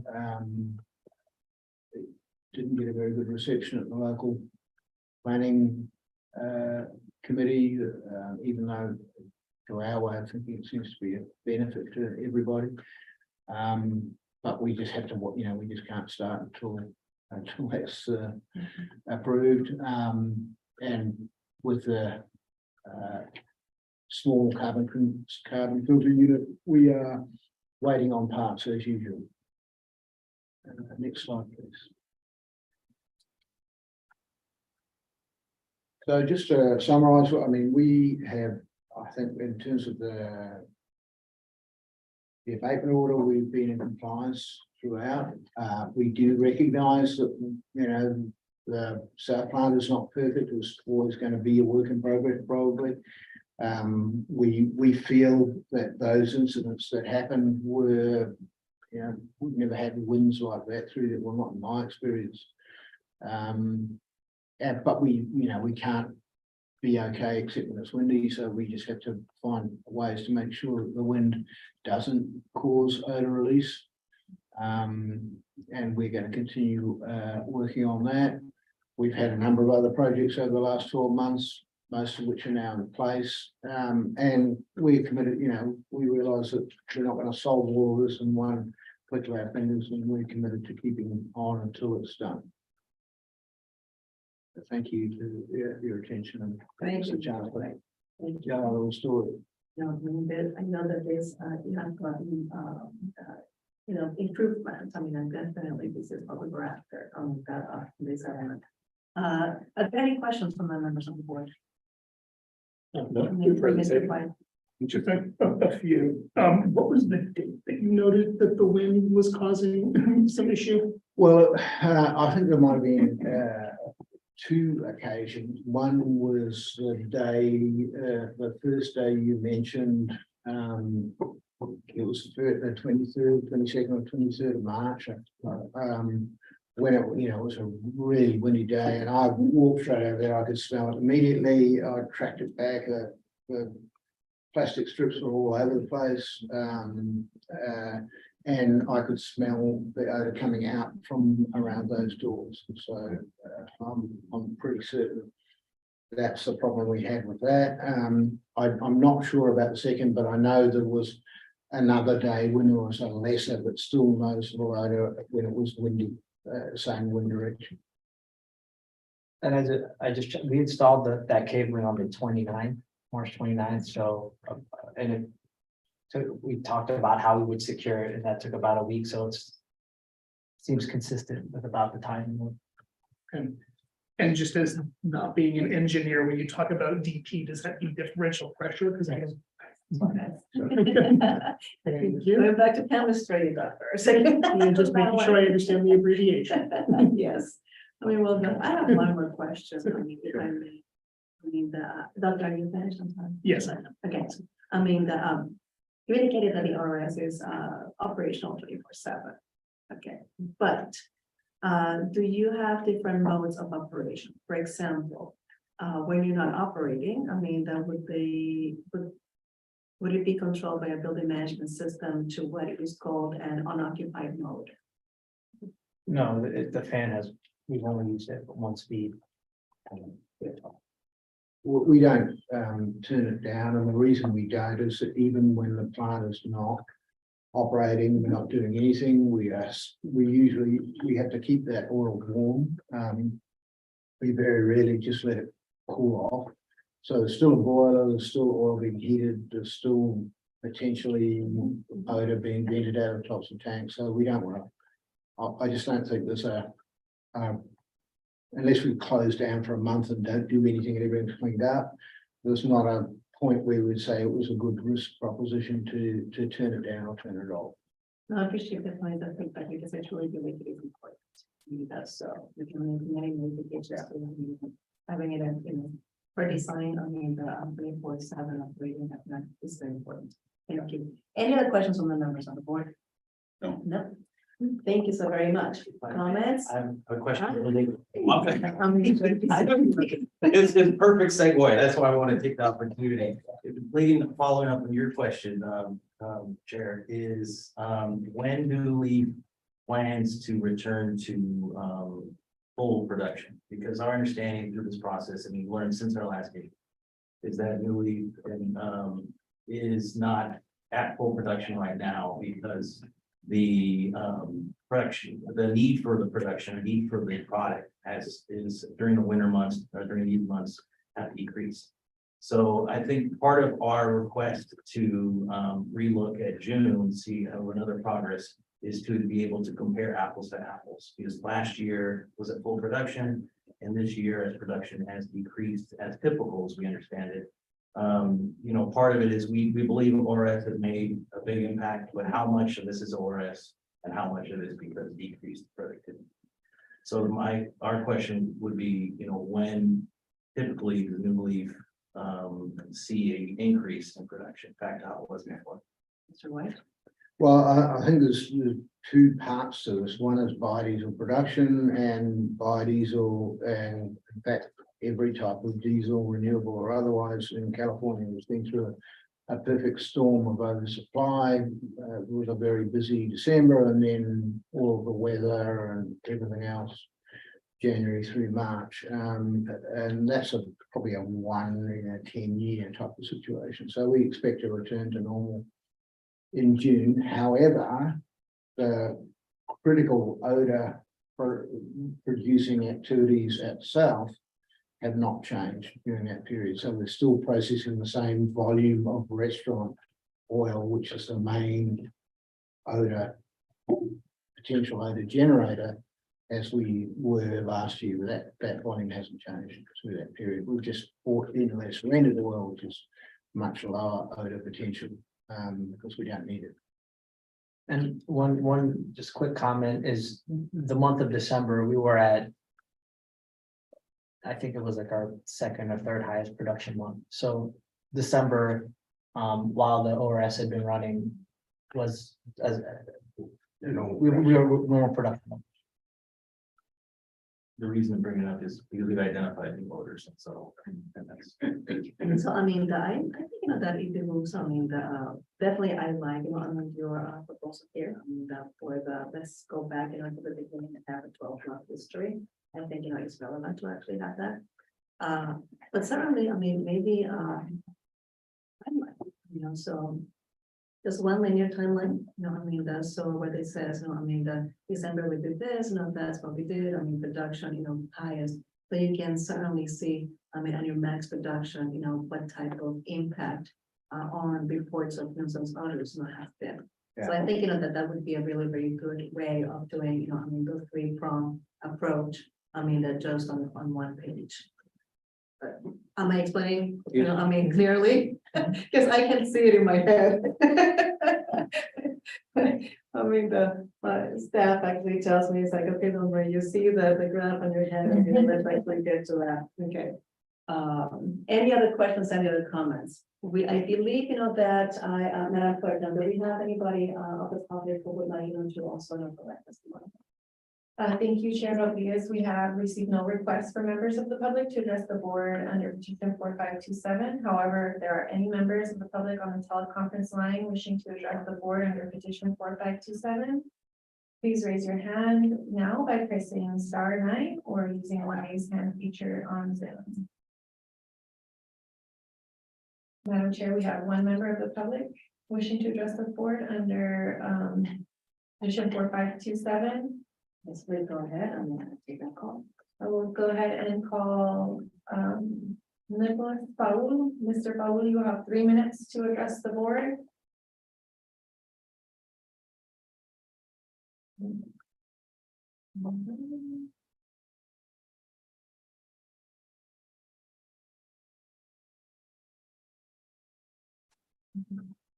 Good morning. Can you all hear me okay? Yes, thank you, Mr. Powell. Welcome. Good morning, hearing board members and APCD staff, new leaf staff. My name is Nicolas Paul. I'm the air quality advocate at EHC. And I'm speaking today on behalf of community members there in Barrio Logan. I just wanted to take this moment to kind of express our support for APCD's recommendation to continue these update meetings at least until June. Residents have continuously expressed to this body specific concerns about odors in the neighborhood, particularly when it gets warmer. And I fear that by stopping these updates, we're kind of robbing the community of a forum to continue to hear updates on the effectiveness of the odor control system at a time when we haven't confirmed its effectiveness when the odors are worse. And so again, I want to elevate um, APCD's concerns and wanting to continue these updates. I think it's an important step for us to continue to hear from New Leaf on how they're trying to mitigate odors, especially as these months get warmer. The second item is specifically on the oil spill that happened on February 28th. According to residents and conversations with county staff that reported to the odors or to the spill on February 28th, about 35 to 50 gallons of used cooking oil spilled onto the streets of Barrio Logan when that happened. And, you know, I wanted to ask with this body, since you all have the authority to kind of change the language of the abatement order, if you can require that whenever spills like this happen, if they are to happen in the future, that they mandate a reporting to APCD staff. The only reason why this issue was raised to the attention to this agency was because residents reported due to the blockades of the streets when this happened. And we fear that in the event that something like this happens again, there's the potential for New Leaf to continue in operation without notifying regulatory agencies. And so we want to include that language in the order and require that spills like that happen are reported to APCD moving forward. Yeah, that's it. Thank you very much. Thank you, Mr. Powell. I mean, always a pleasure having you, participate in these meetings. I will actually have to follow up, with Mr. White on that one. Was a report to, Hazardous Materials Management Division made, on that scale? Because, there's a requirement. Yeah, Please. we have a full spill prevention and control program. Everyone in our place is trained. All the drivers are trained. There's a process that they go through. They notify the county, notify hazardous. Although this is not a hazardous, it doesn't fit into that category, but they still notify them. So we're required by law to do all those things. And if the APCD want to be notified, if there's a spill like that, we're more than happy to notify them. If we've proven ourselves unreliable in that regard, by all means mandate it, but I don't think that's an issue with us. So, we have a program, we follow the rules strictly because, we have to be able to operate, and if we don't follow the rules, then we don't get to operate. 30 to 50 gallons is probably about the right amount. But I think that, unfortunately, there was a lot of distance that 30 to 50 gallons was across. But I take Mr. Powell's point that it's really important that these things are not swept under the carpet. Absolutely. So we follow all the requirements of our activity to the letter. So I just wanted to make sure that I think I heard that there was no notification to any regulatory agency. You are mandated to actually prove that if you actually reported it, you actually. Well, we spoke with the hazardous people, and they said, no, this is not something you're going to record. It's not hazardous. And the cleanup company, they're a licensed, cleanup people with the right technology and not blow the road to bits or put stuff down drains or anything. We all know that we're not allowed to put anything down stormwater, and that's always our first concern with the spill. Then, would you be willing, that it's something equivalent to happen, to modify APCD? Certainly. Thank you. I don't think, that it requires that change not to the stipulated order of abatement. But if it definitely, that you have already indicated that you're going to get it in public. Yeah. And one comment on that as well is that on the housekeeping spreadsheet, we do, on the comment section, we do annotate every spill that happened on our site. I saw that. And it's on there. That specific event is on there. So maybe, I don't want to call you by your first name only. Okay, Mr. Paulson, okay, I mean, that maybe you want to put, I mean, a little notation on your spreadsheet, I mean, so that, you know, are you gonna be notifying, I mean, the APCD, something like that happens. Mind you, I mean, that is not a requirement, I mean, per se, not from the jurisdictional aspect of it, you know, but definitely it's very good faith effort on your part. That's not a problem. Thank you. Yeah, that was my question was whether. Whether requiring this part of the stipulated opinion order that we all have in place. Requiring a mandating session for time. I'm not sure that, I mean, to the extent it relates to odor reduction complaints that would kind of fall under it. As far as mandating or report to the APCD. So I guess I could just kind of, but if they're just willing to do it as a good faith measure, then I think so. And definitely will continue working on this. I also, I mean, Mr. Poe, I know that you're listening to this, and I certainly not only did we hear, I mean, the recommendation to APCD, but I would definitely like to take this all the way to October. I would like to see a whole year, I mean, of activities, I mean, that's so every single quarter, I mean, so we have, you know, definitely a good summary, I mean, of activities. So, and then, you know, I mean, we actually have taken it, you know, I mean, seasonally as well, you know, so I don't do any, you know, data, I mean, inference or study, you know, I mean, but at least not looking back, I mean, for at least 1 year.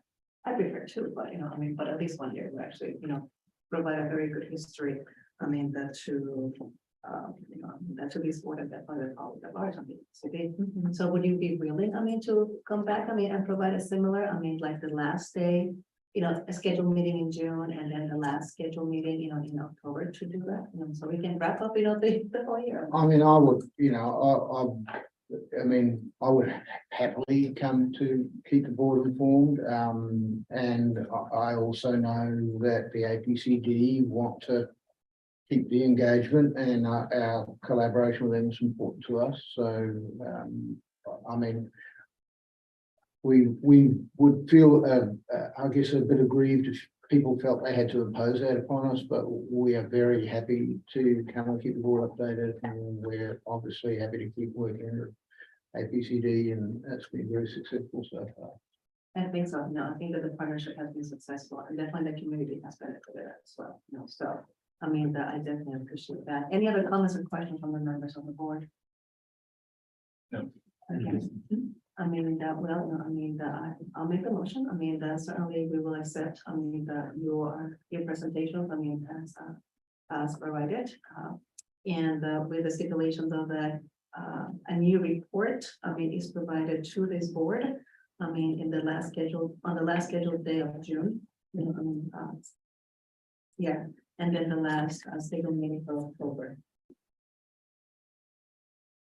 Thank you. I'll second that motion. I mean, Madam Clerk, will you please call the roll? Thank you, Chair Rodriguez. Member Gonzalez. Aye. Member Powers. Aye. Member Spencer. Aye. Vice Chair Schlick. Aye. Chair Rodriguez. Madam Chair, the motion passes with all members present voting aye, with the inclusion of an update, 2 updates from newly filed biofuels for regularly scheduled meetings on June 22nd, 2023 and October 26th, 2023. Thank you very much, I mean, Madam Clerk. Anybody in need of a 5-minute break? Kids may still have, you know, I mean, how about if we take, you know, 10 minutes, you know, I mean, we'll be back, you know, I mean, at 10:40, I mean, let's just get back, you know, I mean, at 10:55. Thanks. You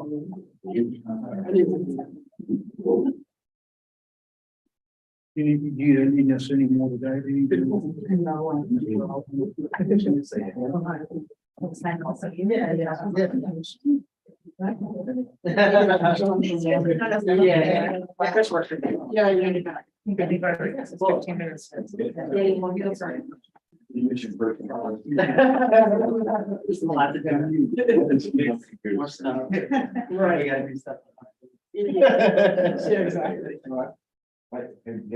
Hi. Nice to meet you in person. Yeah, you too. Yeah.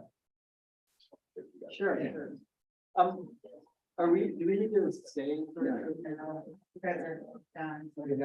You guys are, you're done. I think we got lunch. Breakfast. Thank you, guys. Yeah, thanks for coming. Nice to Yeah. see you guys. We got a while to go, I guess. Because I think Olympic is, unless we do the hearing board, Olympic was. I know you're. I can text you. Yeah. So if we didn't. So when do we get fancy chairs? I know, huh? Mia, should I put this the next one? I'd like to know for the record, board will be in recess for 5 minutes. 10:40. 8 o'clock checking over. That was smart. I thought it was always a little bit early. When somebody in on your case. Yeah. That was smart.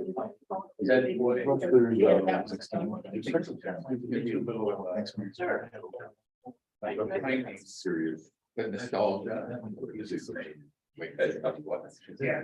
Reminds me. Right, I think those two. Yes.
Well, no, thank you very much, Madam Clerk. We're back, into the meeting and, we will continue, right now with, an announcement.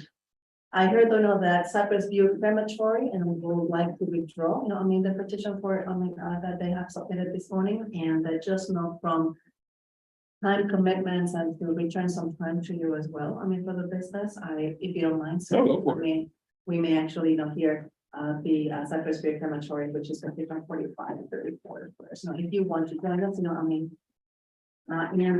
we do have, the requested speak, sheets, for Mr. Jason Jordan. And then Emily Mitchell. Yes. Perfect. Thank you so very much.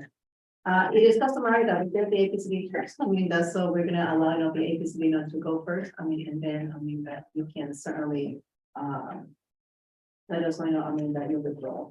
What APCD, you know about the withdrawal, don't you? Yes, Please go ahead. so we were, yeah, thank you, Madam Chair. We were gonna have our civil actions investigator, Julie Byford, prevent the whole case for and stipulated abatement order. So we were the petitioner in this case. Okay. The issue was failed source tests, but we found out late yesterday that those source tests have passed. And so we are requesting that this whole issue be withdrawn. Okay, so that's why I had that, completely twisted. That's fantastic, that's so, congratulations to you. Do you have results of the source test? If there's anything that we should attach, to your withdrawal, I think that would be, relevant, to make a petition as well. We do have those, and it's good that you asked, because I believe that's why Cypress is here to request that that be added to the record, those results. Yes, that's correct. Thank you, Mr. Clutter, that Ms. Mitchell, do you want to address definitely the board, in that instance? Yes, we'd like to have the source test that was submitted yesterday.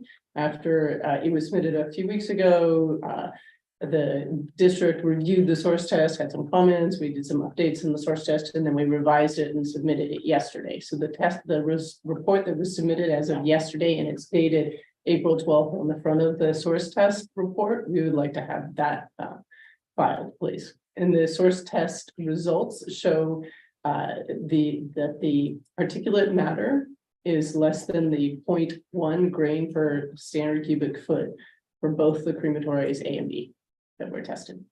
Very good, so the report that you speak of, thank you so very much, there you go. We said who prepared it and things, so good. So is this the report that you are referring to? Yes, and you can see it says issue date April 12th, so that we're going to make So sure then that's this is the one. correct. Excellent, and I would imagine that, the district is okay with that. The district reviewed, just yesterday, so that's why I did not hear about it earlier and approved the results, verified results. Excellent. So do we need a motion to accept the withdrawal? Yes, And to post on the APCD hearing boards, statement of proceedings and the record, this report, revised source test report, unit A, unit B, test dates of March 6th and 10th with issue date of April 12th. okay,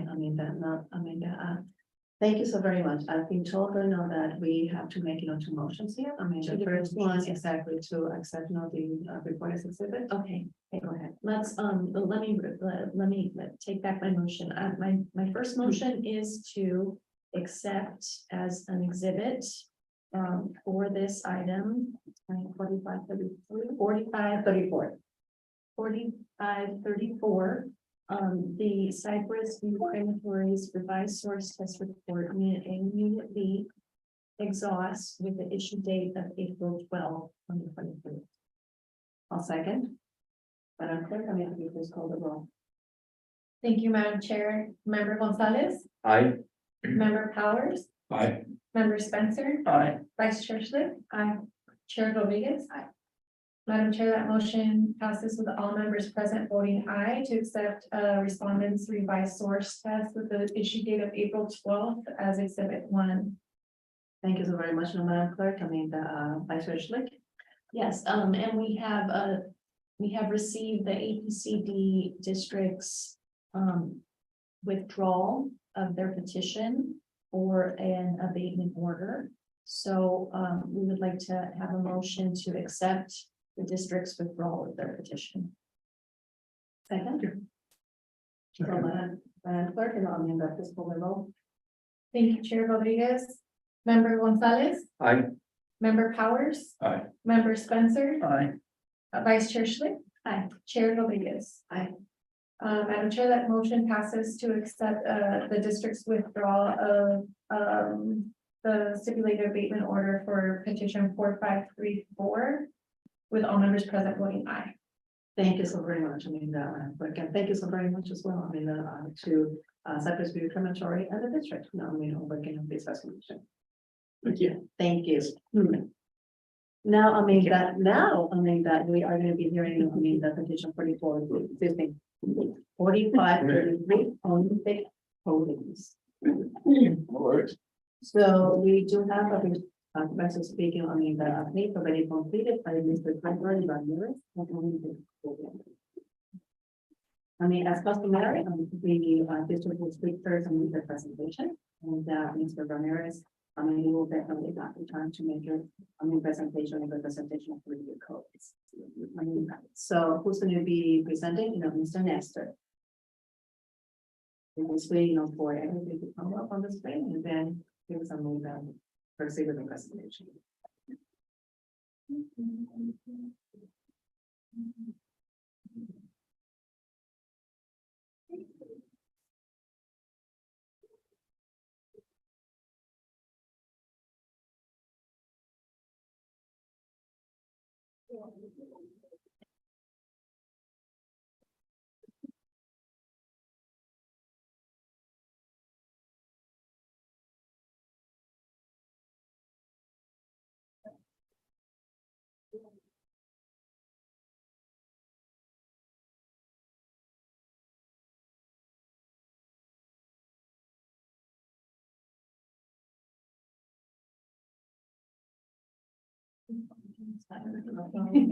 No, I mean, Vanessa the same thing that I advise and it's not only as well, presentations before time, I will be clear to do as well. Thanks.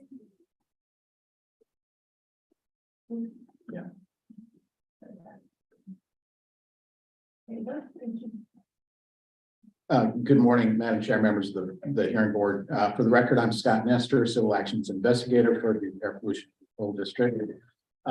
This presentation is going to cover the district's petition for the abatement order against Olympic Coatings. And I would also like to acknowledge that the owner of Olympic Coatings, Greg Ramirez, is here today. Next slide, please. My presentation is organized as shown on the slide. I do have a verbal update of events that occurred since the petition was first noticed in early March, but there's no change to the slides since I submitted them in early March. Next slide, please. First, let's take a look at where Olympic Coatings is located. It's at 1445 Simpson Way in Escondido, near the junction of Highway 78, Interstate 15. It's situated in a light industrial area, and the nearest residences are about a half mile north.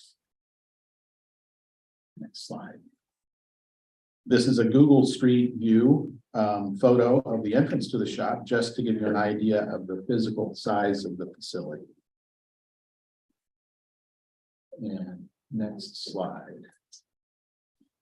Olympic Coatings is in the business of coating metal parts using powder coatings and liquid coatings. The facility also uses an abrasive blasting operation to remove old paint before applying the new coatings.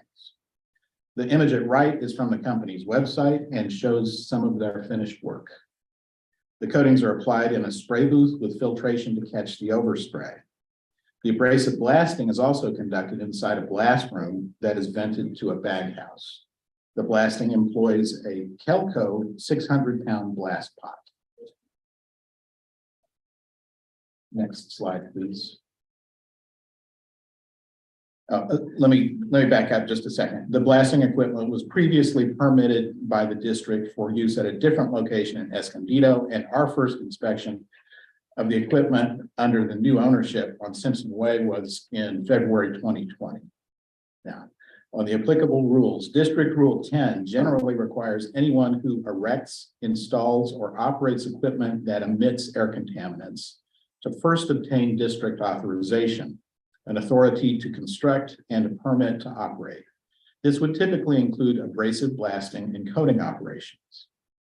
Now, Rule 11 has permit exemptions for small abrasive blasting operations and low volume coating operations, and it requires record keeping to verify the usage.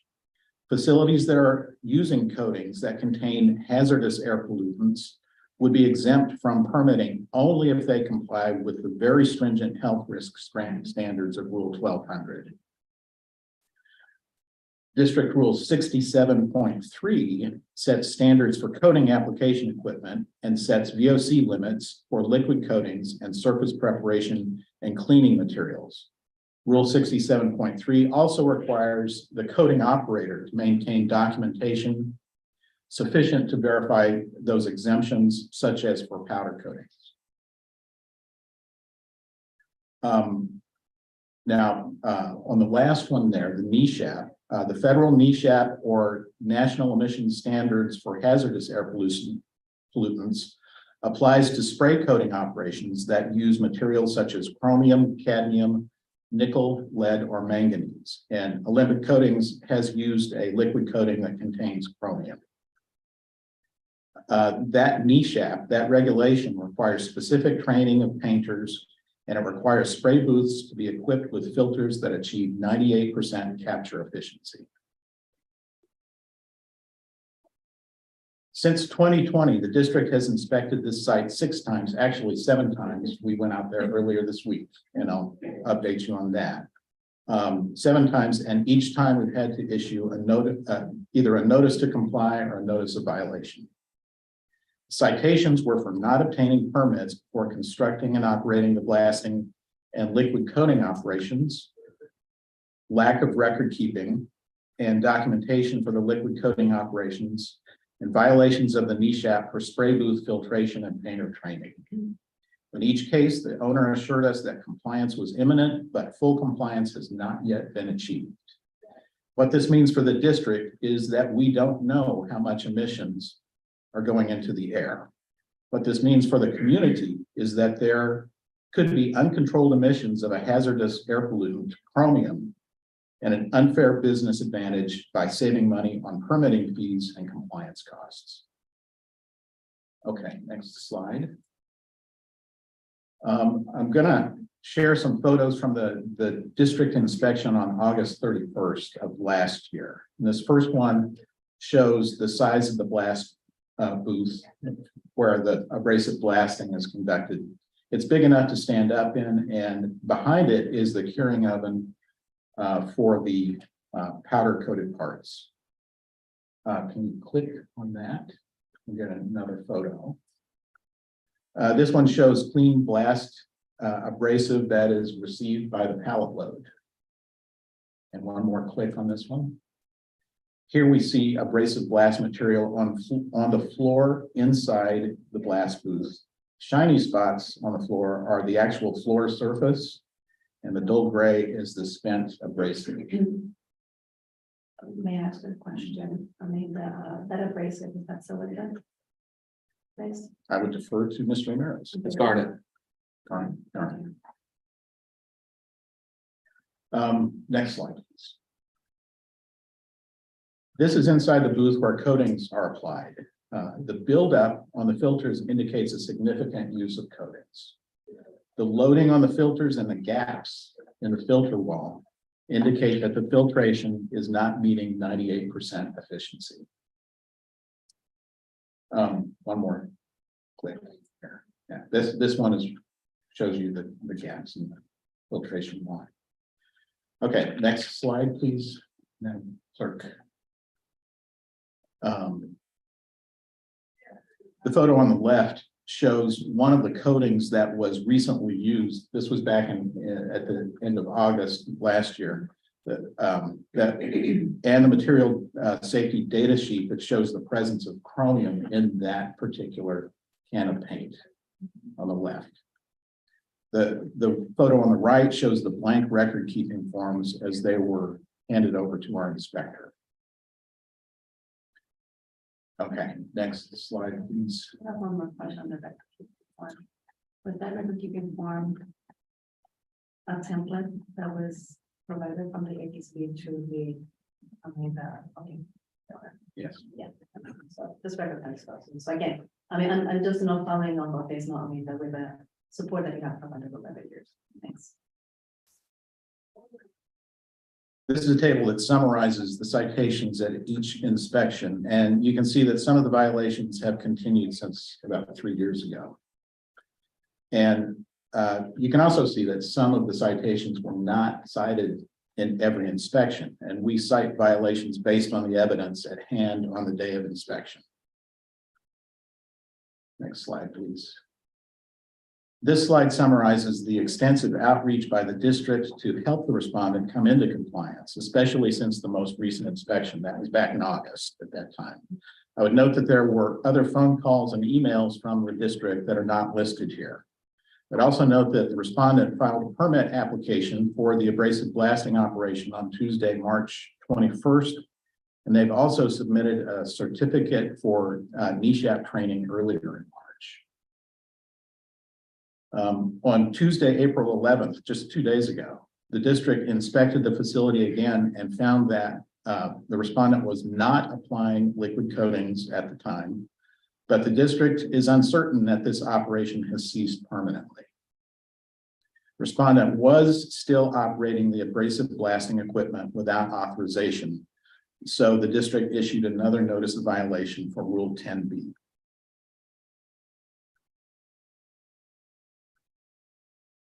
Next slide, please. These are the sections of Division 26 of the Health and Safety Code regarding non-stipulated abatement orders. The district is not requesting the abatement order to serve as a variance. Next slide, please. Now, the district understands that the respondent has ceased the liquid coating operation for now. So the district's abatement order proposal has therefore changed slightly. The district requests your board to order the respondent to cease use of the chromium containing coating material until a permit is obtained.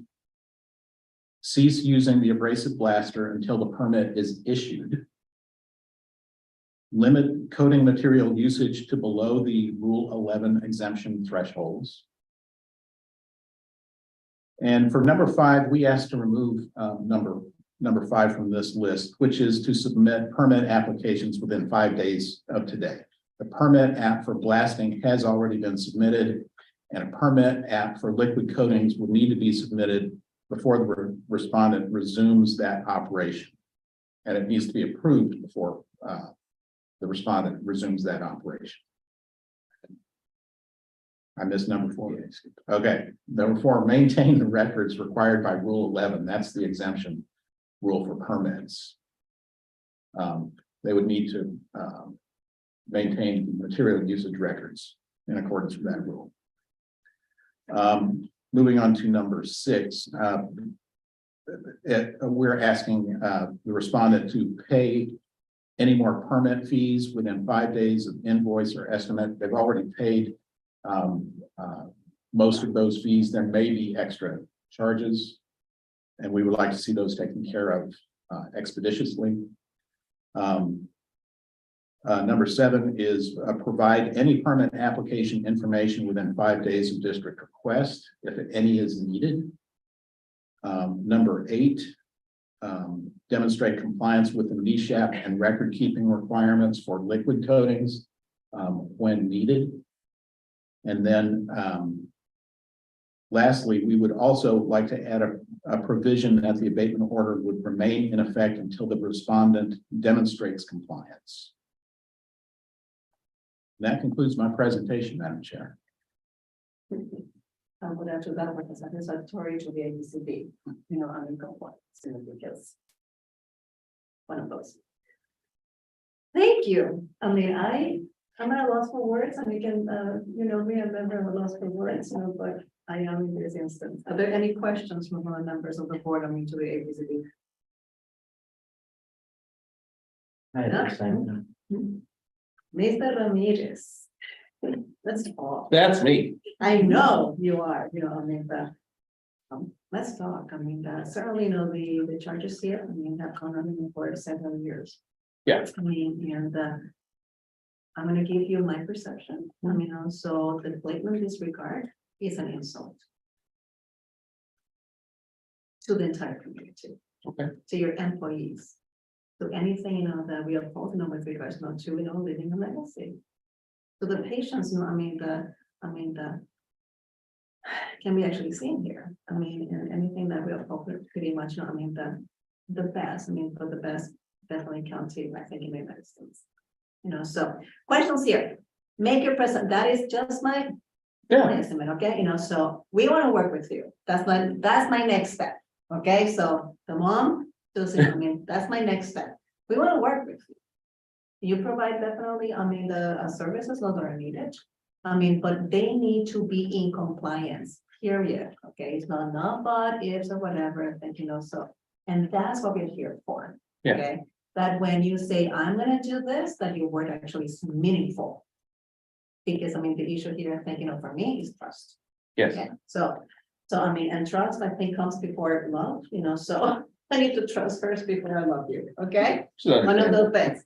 So, so let's actually get, those elements, please make your presentation and address those elements, and let us know if you can actually live, with those, requirements, of the stipulated order of abatement. I know you can do it. I know you can do it. Yeah, So, thank you, yeah, go ahead. no, I completely understand, and the APCD has actually been more than helpful and has given me many chances.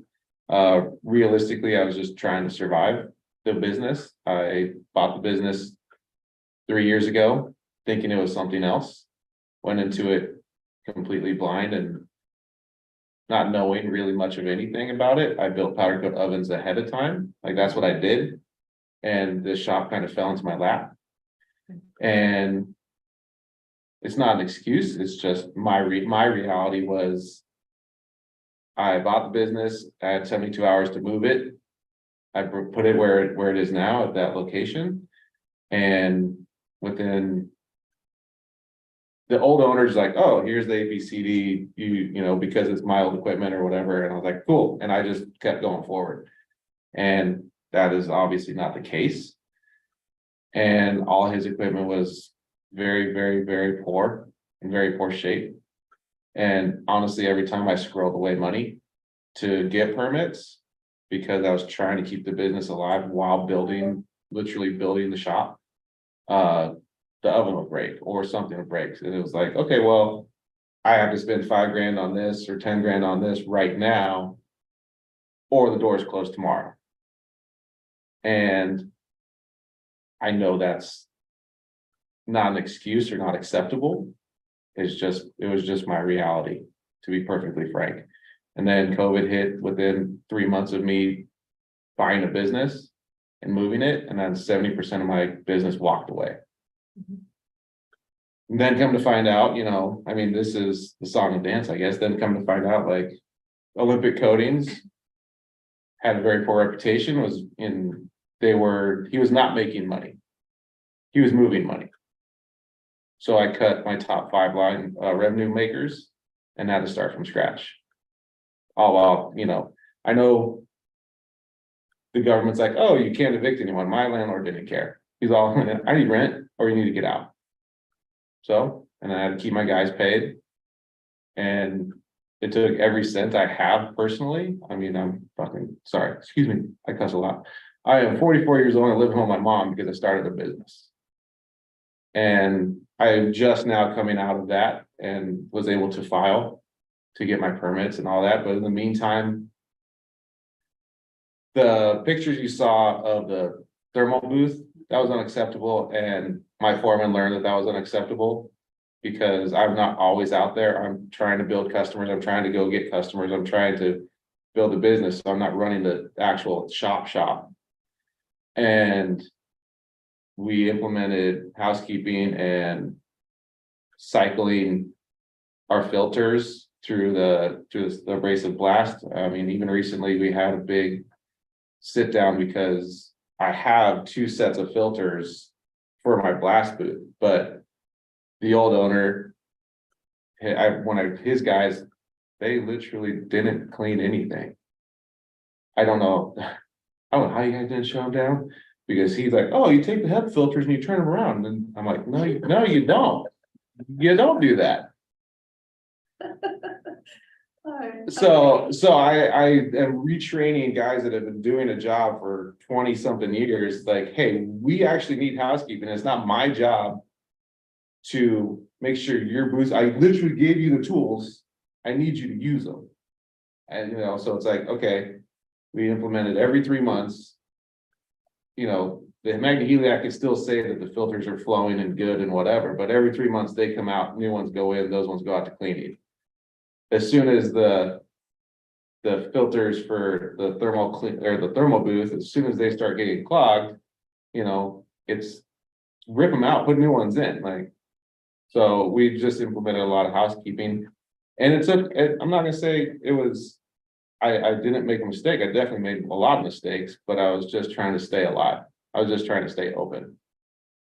I mean, and my thing was, they were great, like I said, and that was, okay, cool, I need this permit. Yeah, cool. Okay, well, I need to buy a $70,000 compressor, because the compressor I have, which is the lifeblood of this business, is failing every 12 minutes. Okay, cool. So now I need to get plumbing in and all this other stuff. And it was always one thing after another. And I apologize about that. And Scott's been great. And Jason LeBlanc. Yeah. Jason LeBlanc, he's been great. I would say that the original interaction with Jason, when I gave him records of how much chromium and ceramic coat we use, I'll have to go back through it and talk to Scott, but he informed me, like, oh, I need to check rule 11. You don't use enough, because the ceramic coating isn't a mass production. We had one big customer, BBK Headers out of Temecula, but they brought it in-house. Technically, they took it to Mexico. So that changed about a year ago. So the amount of paint we use is minimal as far as the ceramic coating goes. Now, the powder coating, most of it, I would say 80+% of the stuff we blast is raw metal. It comes in raw. Other than that, it's usually bicycles or patio furniture or stuff like that.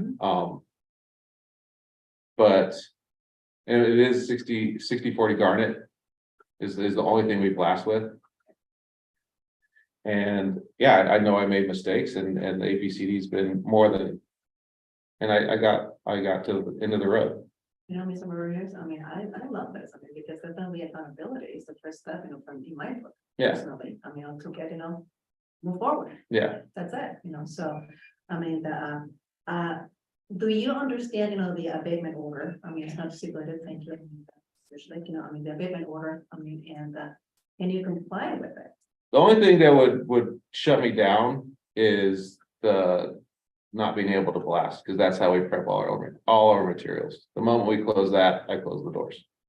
So how can we help them?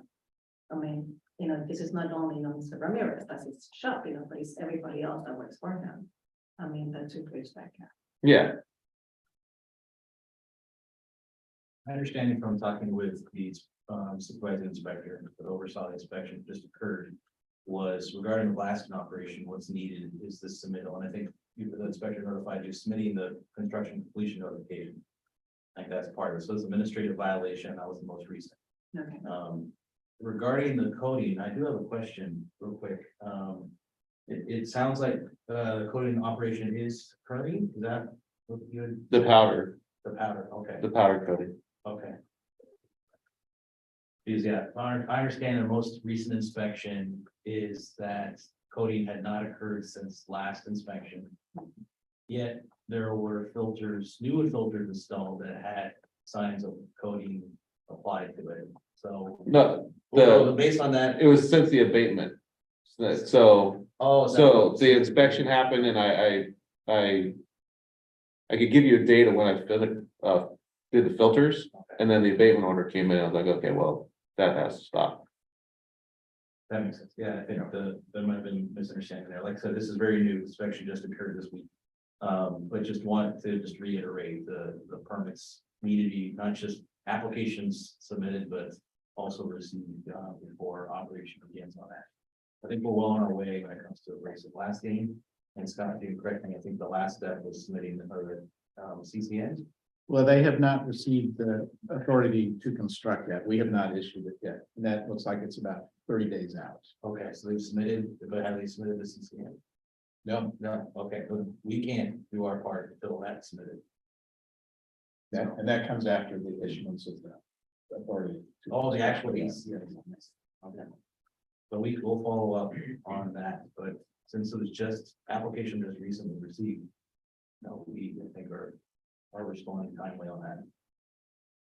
Is there anything that Mr. Ramirez can do to accelerate the process with the ball completely in the district's court right now? There is an expedited processing for an extra fee. I applied for that. You applied for I that. applied for that. Are there fee waivers available? If he qualifies? Not sure of that. Okay. Uh, No, oh, that's more for our fees, okay. Yeah. We can look into the expedited processing for that. But, you know, there's, like I said. Yeah, there's additional fees. Yeah. Okay. Something else, Mr. Ramirez could do.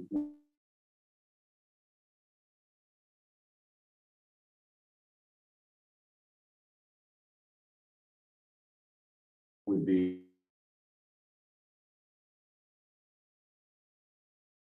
Respond as timely as possible. Best way Okay. and emails Okay. for documentation purposes, I'm sure, You know, great. So the APCD gives you like, 5 working days, to refund. Yeah.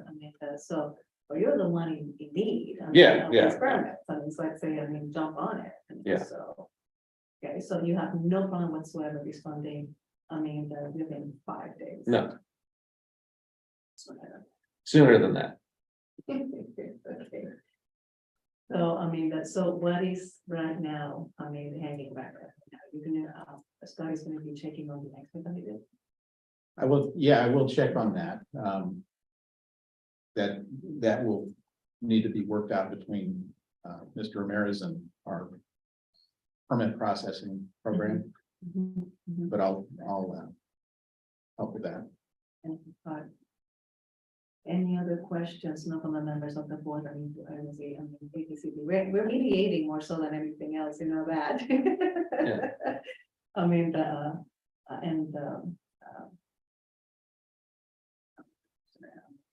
The respondent, thank you. So. I guess, I just want to make sure.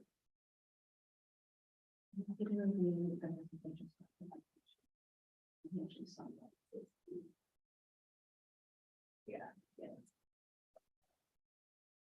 But he actually has no. I think it's- set of conditions or something like that, so the 7 elements. All very, Yeah, sorry, that's. There's a little bit of a lag. Yeah, eight. There you go, thank you, yes, that's the one. So, so do I understand it correctly from, the back and forth we just heard just now, the hexavalent chromium is not being used anymore, because that was the liquid. Yeah, it's not currently being So used. that's not currently being used, so that's something that you can totally abide by. Yeah. Cease abrasive blasting until permit is obtained. You seem to say that that would cause you to have to shut your doors. Yes, And, it's it'd because, take like 5 days. And it'd take more than that. Yes. Gonna take more than that. At least. So, it is for the abatement order, is that the same kind of threshold we have to consider about closing a lot of business? Absolutely. So, and he well, likely he's a small business owner, so. Yeah, it sounds like he qualifies as a small business, But it doesn't change the wording, it doesn't change the condition. yeah. So the thing is that, I mean, I believe, it's continued to be, purple combination between the two, from that one, so. You still, petitioner still needs to request, submit for that permit, is that true, or is that the permit that we're talking about? No, he's filed for the permit. Perfect, The only thing that's outstanding is expedited processing. okay, But under the terms of this abatement order as listed here, he would have to shut down for 30 days, it sounds like. The abrasive blasting, if that could, it doesn't mean he has to shut down powder coating, Yeah, which is his it bread does. and butter. It does. It does, Okay. because to powder coat something correctly, it has, the surface has to be prepped. Could that abrasive blasting be conducted someplace else where they have a permit? No, because then I would have to pay for that, and that is then I'm just losing money, the margins aren't there, especially right now in this economic climate, my margins aren't there. So I would have to go to a competitor. And then I have to stand in line behind all of their stuff, and then my customers, I go from a week and a half lead time to 3 weeks, 4 weeks lead time. That's unacceptable for especially some of my commercial accounts. And I have to pay them probably about $150 to $200 an hour to have them blast it for me. Then I have to bring it back. And it just wipes out everything. And it's something that we have to do to make the product adhere correctly to the parts. So that's the only thing, I'm like, okay, well, I can't get around that one. There's no okay, I can abide by that one and everything be okay. I have a question, has the application been deemed complete? Because if not, that would add an additional days for the whole thing. It has not. It's in that process right now. Go ahead, I'm so sorry. Did the district find any deficiencies in the blasting operation itself? Are there? No. Okay. The blasting operation was previously under permit at a different location. It was previously not permitted? It was under permit. Okay. Yeah. Yeah, it was just more from the technical standpoint, is there a deficiency in the operation itself? Okay. Yeah, so it was permitted at a different location, but that was 3 years ago, and when we first. Issued the first violation, so this has been going on 3 years. Partial. Okay, But what is a reasonable amount of time to get through all these admin hoops to issue a permit, assuming there's no other glitch? Did we get an estimate on that? We asked that question yesterday. Yeah, 30 days, it'd be about a month out. So we would have to potentially modify this abatement order to give 30 days as opposed to shut it down now. Yeah, because this abatement order, I think we would end up, shutting down the small business, and it's not clear that. It's not clear that that's fair. If I can add, Yeah. mention lawful, small business, lawful, but also, again, we have been asking this for 3 years, and we understand the considerations of COVID. Mhm. And I think that's why you're only seeing this now, not back in 2020, 2021, even 2022. But after multiple violations, it's only once we submitted the abatement order petition that the application was submitted. So, and, I think the timeliness of this was still well within range of the time we received. We just received it late March, or now approaching mid-April. Mhm. So we make an effort, and we ask engineering to prioritize this. With that said, this is not something that's just occurred. It's something that's been occurring that we've been working hard with patiently with Mr. Ramirez, talking, conversations, meeting with them, inspections. So I think we're at that point, and that's why we've come to this extent, the situation where we have a small business, understanding the challenge of small business, but, we haven't seen progress. We heard statement saying, yes, we will, that will, and then it was helpful to hear the reasons, some reasons why, but. I think at this point, we're asking, something, that gets us there. As soon And as so possible. I guess what I would be suggesting is that we wouldn't be able to, we would have to stay item 2 for 30 days. Because we have to give him a chance. The fire should be under his belly right now with all the other things that he'd have to, do to keep his business open. He can do all those things. He can maintain records, limit the material usage, submit the permit applications, permit fees, all of these other things. He can do those right now and keep his business open, but he can't comply with number 2. He's turned in his application. I just think we have to stay and the effectiveness of number 2 for 30 days, just to be fair. But that everything else he has to abate. That's what I am just thinking. And that it would go, and let's have a 30-day update, let's have an update at the next month's meeting, or even maybe the next meeting of this month. We've done that before where we hold people to milestones and want updates. So this raises a legal question in my mind. He is, the Olympic Coatings is currently operating out of, in violation, out of compliance. The board taking action to do this may look like a variance for not getting a permit, which is prohibited under state law. So I'm not sure how that stay would actually work legally. Well, I don't think let me speak. I don't think what I'm hearing is saying that he's not required to get a permit. I think what we're hearing is, whether he's allowed to continue to operate pending the permit application. There is a factor in the health and safety code to consider whether shutting down business would result in the reduction in air contaminants. And it does seem like it would not have that effect, right? Because it sounds like this is more of an administrative requirement. Sounds like the unit itself would be permitted the way it is. Is that correct? That is correct, yeah. So I think that we're not seeking a variance from the requirement to obtain a permit, but we're not ordering the shutting down of the business because there's no corresponding benefit to the emissions issue. Okay. Yeah, so I think what I would want to see is instead of it saying cease abrasive blasting until permit is obtained.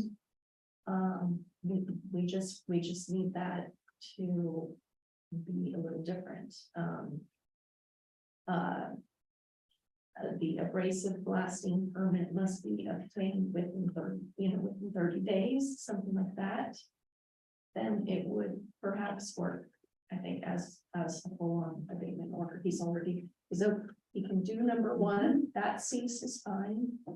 Number 2 would shut down the business. So we're not saying that he can not have a permit, but he's. So I don't know. Yeah, so can you help us know on the language in number 2, maybe? I mean, again, because definitely we're seeing it the way you're seeing it. I mean, that we're not, getting him from getting a permit to apply for it. I mean, that's something that creates the balance between, the environmental emissions and the financial aspect of it. So if I'm understanding correctly, you just want to put a stay on that requirement for 30 days or? Well, that maybe we just need to read, instead of saying a stay, because he brought up that could be a Right. problem, that kind of wording could be a problem. Instead of saying stay on on the enforcement of number 2, just let's rewrite number 2 to be operation, abrasive blasting operations Shall be permitted. shall be permitted, a permit shall be obtained within 30 days. Would that Well, be helpful for the district? Well, And then if not, then we have to, at that point, consider shutting down the business.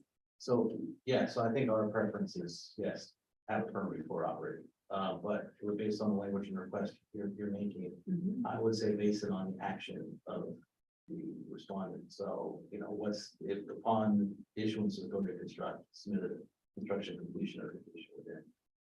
okay, that's reasonable. Yeah, I mean, then make it, 24, I mean, yeah, one word in there, how about that?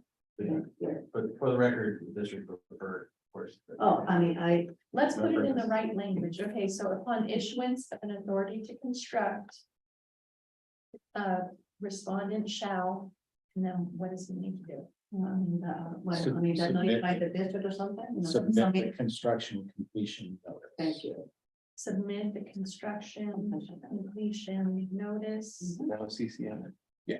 Yeah, to start master. And No, not to within, me. within 2 business days, To the district. yeah, through the district. It says on there where it's. Yeah, Perfect, thank you. within 1 day.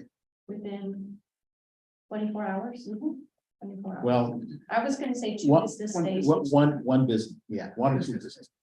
1 business day, 1 business day. There you go. Okay, so that would be, and then after that, what happens? One other suggestion is, if the respondent does not follow through in any of these steps, then it goes within 5 days, they cease operation. Okay, so. Again, 3 years of hearing, yes, That's we will. reasonable. Can you take that? I think that's reasonable, you know, I mean, that's so, just again, rebuilding trust. Yes, so. Within, so a CCN is issued. Right? You have to turn in a CCN when we give you the authority to construct. Okay, You submit the CCN to the district. okay, It's just, you know, you can scan it and email it. okay. And then if you fail to do that, And then it goes back to this and. the now doors you close. cease operation. Cease operations, yeah, That's it. Yeah. Can you do that? yes, You know that this is recorded. yes, Everybody can see this. yeah, and the crazy camera. Exactly, and it moves around and everything. It moves around, if you move, it focuses on you. Okay, Mr. Ramirez, I'm counting them. Okay, so Okay. I mean, no buts or ifs. I mean, again, we're mediating here, I mean, to allow you to do business, I mean, that. While then, you know, I mean, meeting compliance. Yes, Yes, I appreciate it. okay, so you're right, so I'll find you because I mean, in North Council. I have no doubt. I think that that's reasonable. The good, I think, you know, that is a very good, I mean, the APCD, you know, will definitely revise, I mean, this order, I mean, that, and it should, can you adopt that language then? And so Yeah. we collect a motion. and- Yeah, no, that's, I'm just, I mean, asking them, you know, before asking Oh, you to make yes. the motion. Yeah. You know, everything, Yeah. just make, yes, okay. Yes. Okay, so, Yes, please. so I'd like to make the motion to, order. To grant the APCD's requested order of abatement. On Olympic coatings. The APCD shall order respondent to. Number 1, cease use of coatings containing hexavalent chromium until the permit is obtained. Number 2, upon issuance of an authority to construct. Abrasive blasting permit. Respondent must submit the construction completion notice. To the APCD. Scott Nestor, Civil Actions Investigator, within 1 business day. We're going to, you know, I mean, that to follow the abatement order has all the instructions, so. And essentially follow to follow the order of abatement, follow all instructions of the authority to construct. Number 3, limit material usage to Rule 11 exemption thresholds. And therefore, number 4, maintain records to substantiate material usage and exemption applicability. Number 5, submit permit applications within 5 business days of this order. We don't request that. Those 5 anymore. That one, okay, sorry, number 5's removed. Number 6, pay permit fees or any outstanding costs related to the permits already submitted within 5 business days of the invoice or estimate. Number 7, well, now it's number 6, provide information for permit applications within 5 business days of district requests. So that's any follow-up information that they need. Number 7, demonstrate compliance with NESHAP and record keeping within 5 business days of this order. I've changed the number. And lastly, should respondent fail to take any of the required steps above, must cease operations. And then I would say, we would like to have an updated report on compliance to the hearing board in one of the May regularly scheduled May hearing board meetings. Let's see, which could be The first regularly scheduled hearing board meeting would be May 11th, and the second one would be May 26th. I think, I would say may need 30 days. so then May 25th. Yeah, let's do the second. So the second regularly scheduled meeting in May of the hearing board. We would like an update from the district. And we would like an update from the respondent, but yes, please, yes.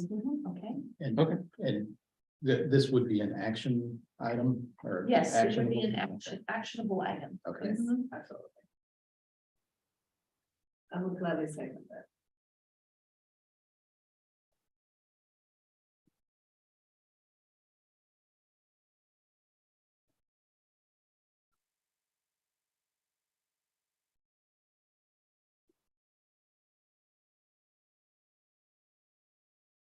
Perfect. I mean, any other comments before I number 4? I did have a quick Yes, question. I'm sorry. Why haven't you been completing any of the record keeping documents that were provided by the board? Is this part of like walking into a malfunctioning business or? Some of the record keeping that they provided was very confusing as far as, because we didn't use the volume. As far as like, we used ounces instead of gallons and. We didn't use solvents, we didn't use so he gave me a few different record keeping things and I couldn't make sense of any of them as far as what we do. So the record keeping I actually submitted to them is from. The guy who comes in, because it's part-time. Is that we don't do the header coding all the time, it's part-time. He came in and he brought the record keeping that he submits to them from the business he works at full-time. From Freeburg. You guys know Freeburg? Yeah, from the Freeburg. And then it made a lot more sense. It's like, okay, well, we use the ounces and dates and all that. So we started that. I started writing all that up and I submitted it to them for their approval. And then we shut it down. Thank you. That was just the only question I had. Thank you. Well, I mean, so we have a motion and we have a second. I mean, Thank you, Madam Chair. Member Gonzalez? Aye. Member Powers? Aye. Member Spencer? Aye. Vice Chair Schmidt? Aye. Chair Rodriguez? Aye. Madam Chair, the motion passes as amended with all members present voting aye. What, I'm sorry, I apologize. That motion passes with the conditions as stated in the abatement as amended with all members present voting aye. Yes. Apologies, a little out of order. Oh. Was there public comment at all? I was. No, I'm sorry. For the roll, there were members of the public requesting to address the board on petition 4533 today. So Mr. Ramirez, I mean, that please call me for the next, I mean, that for anything, over communicating and over clarifying, I mean, it's not a sin, actually, it's highly welcome. Because I don't want to see you here anytime soon, to be honest with you. Except Except for for that 25th. report. Except for that report. I mean, and definitely, I mean, we all want for you to be very successful. ultimately, that's it. I mean, that is the, the board, everybody. Okay? Okay. Okay, thank you. Thank you. Okay. So, I mean, that we're not done yet. We're gonna go back, to that administrative item, which is not, I mean, that. The hearing board rules, but you are better, so, I mean, with regards to the presence here. Hey, guys. Thank you very much. If I may get married. Yes. You're gonna go get married? I mean, let's take actually another 5 minute break and I just kind of, just say, yeah. Right here and then, just do that. I really For the need record, water. the hearing board, session will be adjourned for 5 minutes, we'll return at, 11:53. There are some cups over there. There might be some water bottles too, I don't know. I don't know if we have bottles in there.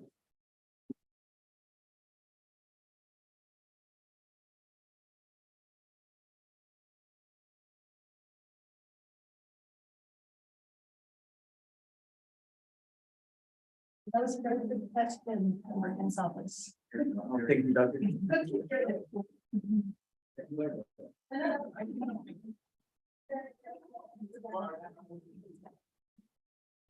This is a very productive meeting. Thanks a lot. Makes the drive worthwhile. If we're all driving, then. We weren't sure if it would stretch into the afternoon. But we had the one that we withdrew. Yeah. This easily could have gone well into that. Oh, yes.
Really nice.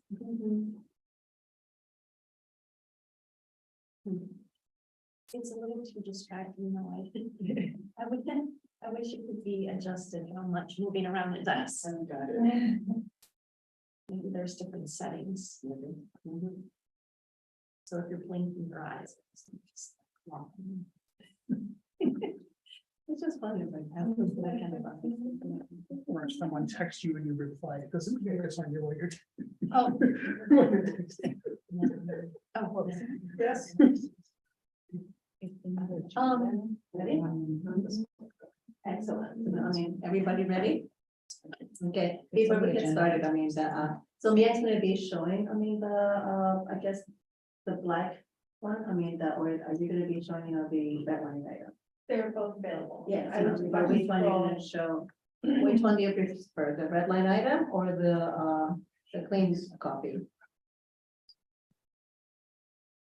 Members on the board? I say the red line. the clean copy is like good, that, to kind of see what the final product could be, but yeah, let's, for discussion. Let's all put the red line item. And I promise not to even open my copy. So that's the red line item. Yeah, we get started.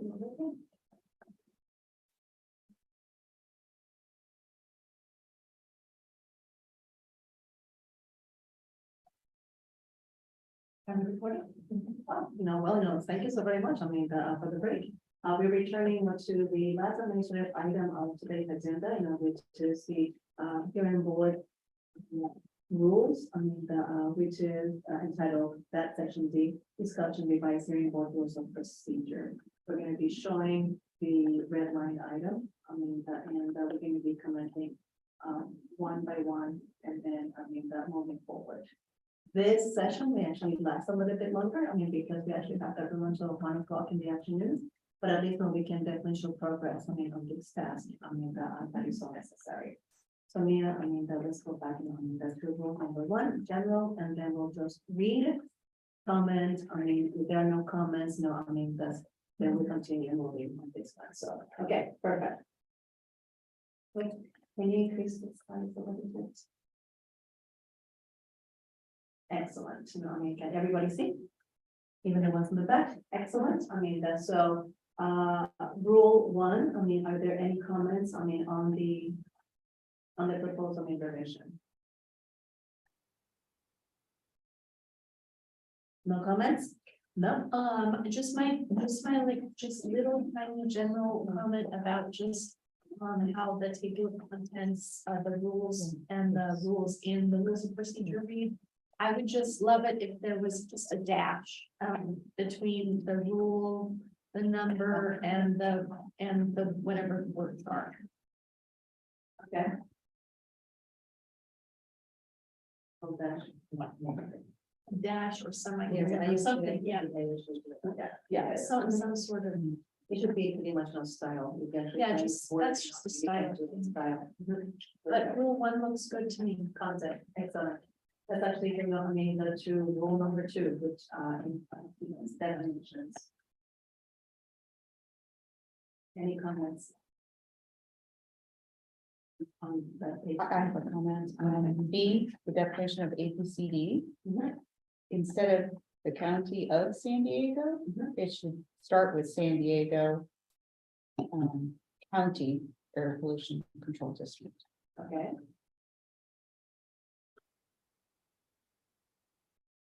The former county seat, but no longer. okay, so San Diego, San Diego County Air Pollution Control District. those are the things that's important. So I'm gonna name it.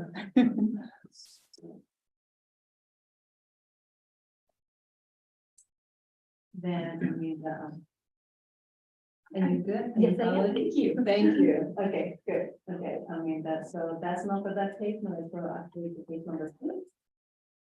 Any other comments on the definitions? So, so this was something I was noticing, see, item D in the definitions, this is the first, iteration that I see. So we've got APCD rule on item C is gonna always refer to rules of the governing board. For breakdown condition, we're referring to a rule within our hearing board rules. I was just thinking that it might be good to have, so in item D, it says, for purposes of Rule 17, comma, petition for emergency variance. I was just thinking, because later on it gets this way too, where it just gets to be kind of like confusing.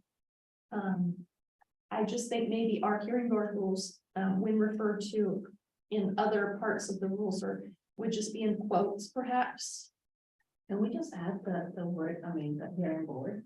I mean, and then, within parentheses HB, the first time that we use it, and then we know that that's hearing board rule. Yes, add a definition for hearing board rule and refer to them as hearing board rule throughout, or, okay. And maybe add an HB, that's it, so yeah, I think that would be good, what do you think? I mean, instead of the quotation marks. Just something to just kind of, Differentiate. yeah, and the only reason I thought quotation marks or italics or something like that could set them apart because. Because otherwise so I'll give you some other, so another example is, like this one, Rule 8, hearing by fewer than 5 members. When it's talking about itself in the rule, it's just kind of hard to notice that it's kind of like I don't know, it's just the punctuation. Maybe we just always need a comma after it when we're talking about a rule within the rules, like it's not the title. It's like in context. I just feel like it needs like a comma or quotes or italics or something or an HB before it. I thought in the past we were saying we were trying to make sure we knew when we're talking about a rule number, if it's from the governing board, not the hearing board, we've got the APCD. So I think probably if we understand that all the rest of the rules refer to, if they don't have APCD in front of them, it's a hearing board rule they're referring to, that's fine too. That's how it's currently written. It's the assumption is that if it's just a rule, then it's the APCD hearing board rule. But there's no harm in specifying hearing board if that's what the hearing board prefers. Yeah, I mean, I just kind of like, I was kind of bringing it up just mostly about like, just so that the formatting makes it clear, but. I was. Yeah, I mean, it just not, it says rules, as item O. It says no rules, those shall refer to the hearing board rules and procedures unless otherwise indicated. Yes, and so I think that's sufficient. I don't think we need to have HB in front of every single rule or anything. I'm just thinking we just need either quotations or always set off the rule when it says rule and the number and then we're using in, we're in the sentences. Just have a comma, maybe comma before and after the rule or quotes or something. So that's just a stylistic thing that's side. I just think it'll be better. And the first part where I saw this come up was that one. Yeah.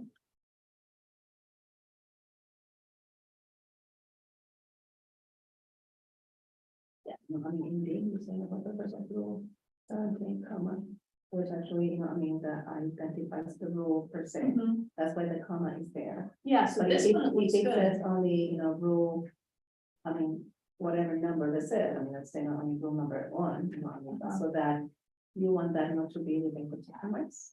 Well, I'm sorry, for this one, I think it looks good because it's got the comma Yeah. after the rule number and then comma after the title of the rule. I think just maybe we just need to follow that same thing throughout. So I can let us know whenever I see that it's not like that. I highlighted mine in pink whenever I was confused, like this Okay, one. got it.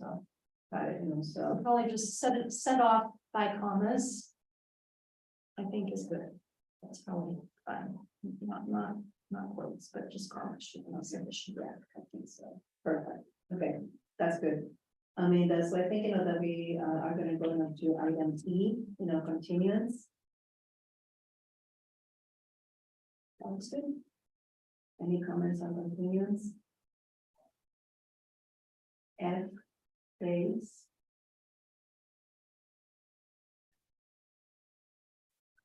G, comments on G?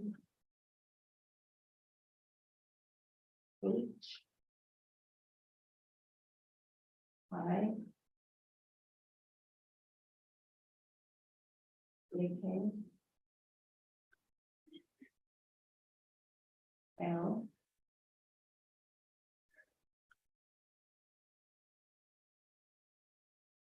M. I like the factor of L. I think it's good. M. And that's an answer. O. I mean, you got a million.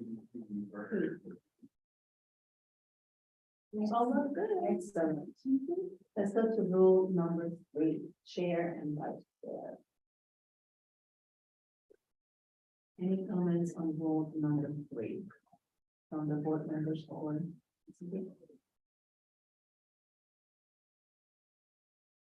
No comments. Let's now move on to rule number 4. Minutes. Operation director.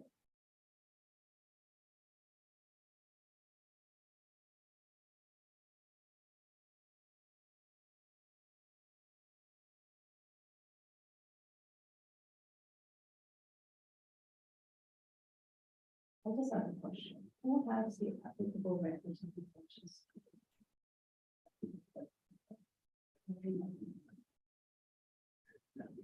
Madam Chair, I would defer to counsel for the district. We're currently still complying with the previous schedule from the county because it's still in development currently. But we are in the process of developing and adopting a records retention schedule for the air district. It's surprisingly difficult because there's a lot of functions that are still with the county versus not with the county, and so the records retention schedule has to be able to identify those distinctions, which is a lot harder than it might sound. I've been here. Yeah. But anyway, so still in the works, but the intention will be that the governing board for the APCD will adopt a records retention schedule that will include a section for the group. Okay. And those records will be maintained by the group. Okay, so I mean, I'm just reading these more from a person, me from outside, with no knowledge whatsoever, when I read this, I have no idea what that is. And if I were to ask, the district, I would actually have still no idea. But I will actually read that with this. Madam Chair, I can clarify the current clerk of the board processes. We are still using the previous standards for record retention as dictated by the county pre-separation. So currently all hearing board records, noticing and any documentation submitted to the clerk of the board's office for the hearing board are being maintained by my office. So, and I guess that will be transferred eventually. So, I mean, as long as we are very clear and can direct, the public on that one, I'm okay with it. So, but yes, I mean, I appreciate that I've been in this position before. So, okay, perfect. Any other comments on rule number 4? Rule number 5, hearing board hours. That's not having comment before. Rule number 6 has a minor revision.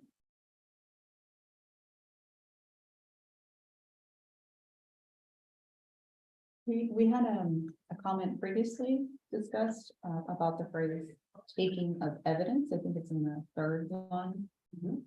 And for my notes here, it looks like the district had a suggestion to replace that with commencement of the first hearing, because we thought it made it a little bit more clear to phrase it that way, as far as to better explain what constitutes taking of evidence. So I'm not sure if that was decided against at a prior meeting or if it I was think, left I out. think we were, I think we probably decided against that change only because, so each, you know. The hearing starts, like as we see today, and you know, we hear each different petition and each different petition is its own case. So between the time of calling that petition and then when we start, you know, having the APCD district. Go first and offer their point of view and the respondent, or if the respondent was the petitioner for a variance, you know, whatever, if they were the petitioner. Either way, the time at which they need to speak up and file their affidavit, if they haven't done so already, would be between that matter being called and the first party that starts giving evidence, which is us taking evidence. So that's like their, so I think the taking of evidence is like, that's that time between calling that case as ready to be heard and evidence starts being taken in. That's their last chance to say one of us should step aside because of something that they found out. So that's, I think, why we kept it like this. Okay, I think, again, I wasn't sure if it was rejected or if it just wasn't, considered. My notes showed that the change was rejected, but if I was mistaken, happy to reconsider. Okay, thank you. Thank you for the clarification. Excellent. No comments on 6, thank you for clarification on that one, I mean that. So quorum, rule 7.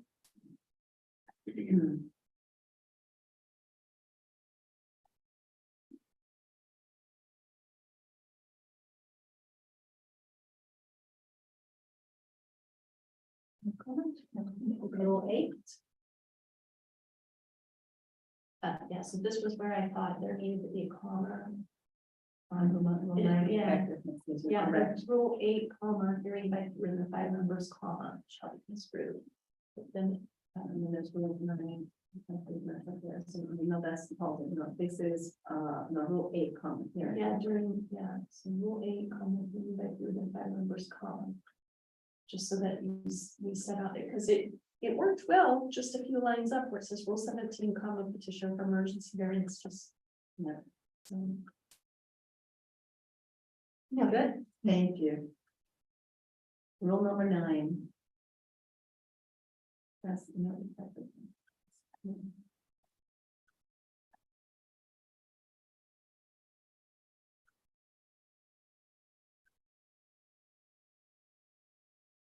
Comments on that one? I like the clarification of that one. Yes, yes, I think so too. Yes. Excellent. Rule number 10, participation by previously absent member. There was no comment in the previous meeting. Accepted as such. Perfect. Rule 11. Present- Go backward. I'm sorry. Rule 9 effectiveness, I just saw one, item 1, 2. The quorum is present for decision making and the required number of board members concur in the decision. Doesn't it need to be unanimous? And when at times only a quorum is present? Should that be specified? it says, it says in the bottom, it says, Minus- Yeah. unless otherwise required, Yeah. the decision of the meeting board shall become effective upon concurring vote of 3 or more of its members. Okay, because if I say the required number of board members, I don't know if it was confusing. Without it referring to. But everyone else is okay with that. The intention was to cover situations where perhaps 4 votes are required. Okay. Yes, I think that does help, that it clarifies that situation where 4 people are required. Okay. Rule number 10, I mean, I think, we skip that one, I mean, because there were no comments, previously, rule 11, which is the presentation by council, is a very minor edit. That one. Comments? No. No, perfect. I'm liking this, guys, you are on the ball, my goodness, rule 12, public comment. Also minor revision. Instead of 2 minutes, 3 minutes. Because I speak very fast, so 3 minutes, there's much for me to say. Fantastic. Yeah, I think I remember we agreed to that. Yes, we did. I'm sure you brought it up. The rule 13, request for hearing. Additional address is not may have it. And there's a note here, that on the breakout, we will to discuss. Yes, so I applied this for discussion because I wanted to ensure that I believe the hearing board requested to keep this information in there, in the rules. There was a discussion between the district and In today's day and age, I don't think that there's a need for 15 copies of anything. Or be in it, honestly. If we continue to be allowed to use, the laptops, particularly in this setting here. Again, there's no hard copy mailing, there's nothing mailing. I think, that this is. Yeah, that would have been 113 pages for that one. Today. No, no, we actually use it, but it's three reams of paper in the mail. For Yeah. previous things, so not necessary. So- Remember those? Well, maybe Three. as long as whatever accompanying documents are provided electronically in the PDF format. Yeah. Then it's not needed, but if for some reason someone brought just paper, then they would need to have copies. Do we need Or would we just scan it with the clerk scan it in? Well, the issue that they actually, the issue that they run with, is that if they bring it on the day of the meeting, whereby, we do not have those copies beforehand, for example, that would be an issue. So if we enforce certainly, that, the material needs to be provided beforehand, so. Hopefully that may not be an issue, because definitely it's not a requirement, a requirement is a testimony. And we show everything electronic, we don't pass hard copies, even from a business continuity perspective, we do everything electronic, so. Yeah. That's the thing, so. Do we need to say something like if unable to provide it electronically, then the number of copies will need to be? Maybe, maybe that would be the specification on that one, Dr. Spencer. Yeah. I agree, definitely. So the last sentence in part A, service may be made in person or by mail. Service may be approved by written acknowledgement. The consideration of revision of email or other, Yeah. or just not clarify, so it doesn't have to be held specific to that. email as well. Okay. Yes, absolutely. Yeah, because, that's how we actually do it. Anymore. So the term service. Kind of, in legal matters, like if you're suing someone, then, you have to serve them usually in person. And so I'm just making sure, so if the petitioner of like an abatement order. How do you guys bring to the respondent's attention that you're gonna have an abatement order? Do you also mail to them? Do you give it to them in person? If they were, so that part, or, because I'm not sure we would want to change that part and say that just an email is sufficient, because then, I don't know, that there might be some legal challenges to that, so. It's the same process as the variance. We would submit to the clerk of the board and they would. All parties. But I mean, like, when you're like. You seem to make it clear when you guys have a petition for abatement that you've like personally met with them and talked about it and. Handed them the abatement order or mailed it. We mail it and email it, and then there have been times that I recall. Short deadlines and whatnot that we've just emailed and we've asked them, is it okay to just serve you via email? And if they say, okay, then we just leave it at that. Yeah. You said they we. The district, when we're the petitioner just for abatement orders. Yeah. We, I've emailed them a copy and then also hard copy. So I think the board's function doesn't have anything to do with the service. Okay. Yeah, so I just think we should kind of leave it as it is, because it works. But as far as the providing copies is the main thing. Yeah. This part about copies, I think that part we. I could, yeah. Change to if the petition together with any accompanying documents. Contains a total of 10 pages or less, or is provided in electronic format. Yeah, I mean, I'm allowed, I mean, Emily actually works with that. Would it be actually relevant, I mean, to even include, I mean, if it electronic format, this is what you do, and then, you know, just a little different section, so that it just translates, so it doesn't get lost. And if you are unable to provide, you know, the electronic format, then please, I mean, this is what, I mean, something along those lines. And then, I mean, that it doesn't get lost, I mean, I guess not to be like, you know, new subsection B or something, yeah. It sounds great. Okay, No, thank you. so for we'll letting take me a know. look at this one next. Okay. Would there be a benefit of just acknowledging the fact that electronic services sometimes Yes, done? yes. Okay, But would we, but these are the really very board rules, so, you know, could you please, let's see. I can see the issue with, you know, there's a little bit less certainty as to whether someone received it. if it's not- yeah, and I think I think leaving it as service in person or by mail. And then, you know, whether or not a particular party accepts electronic service, that's usually left to the parties to agree upon, but I don't necessarily want to make it. I don't want to change this right now to say that, oh, we're okay with email service. Because I think it kind of depends on the parties. They acknowledge that they're fine with this. Right, so I was thinking that if we said an electronic service being made electronically, if agreed, if written acknowledgement is received by the person served.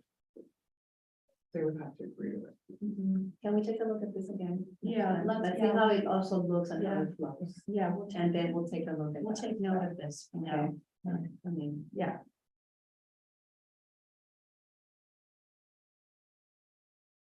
And then my issue with our item B is just the after rule 13, with the comma, request for hearing. Yeah. Okay. yeah, I think in November.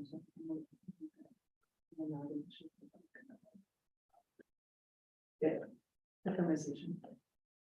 Rule 14, contents, actually, can I move on from rule 13? Okay, rule 14, contents of petitions.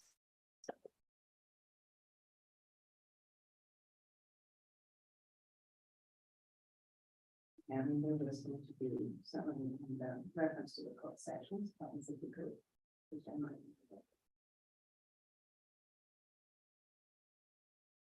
And my only comment on subsection C was actually resolved. There was some confusion as to what Rule 25 referenced, and it is in fact appeals, so unless the board has concerns, I do not. Yeah, yeah, you know, so I did check on that. Thank you. So rule 14, I mean, is lengthy, and I'm closing to the next page. Which I mean, on my copy starts with 5. I mean, number 5, no different parentheses, there you go. A lot of little formalities, that's here. Rule 14 looks good to me. Everything on it, everything's getting tighter and greater, and we've got now the forms link in there, so that's looking good. Hard copies are available here. I like it. I like how this is improving. Thank you. I mean, the rule 15.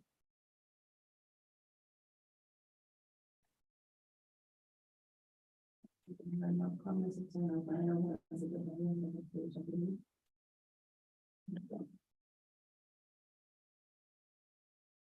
He continues, you know, in the following page, again, minor comments on that one, you know, on the IMD.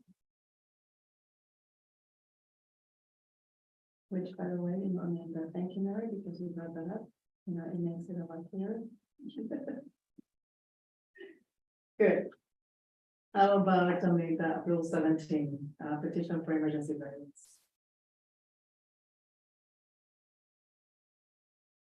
Good.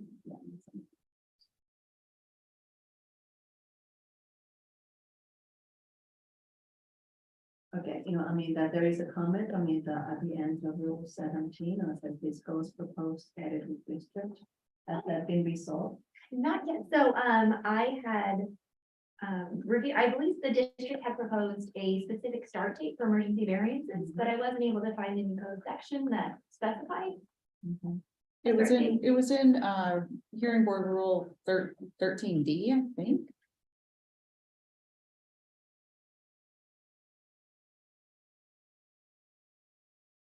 This is regarding rule 17.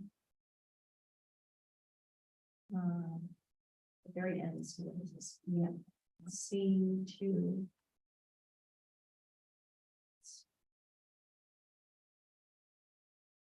Yeah, it was, I believe it was mentioned somewhere in the request for hearing rule, So that would be in the original. copy in the of original current Rule rule 13. 13D. At the, I think it was, yeah, I think it was D, it was near the end. It mentioned an initiation.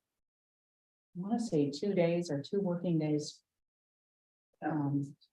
Prior to when an emergency variance is being heard. Which is pretty bad. Take a look at that.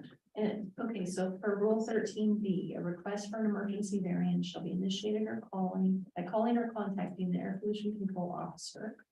A petition shall be filed and served pursuant to subsection A, and the fee therefore paid no later than the second working day following the initial contact.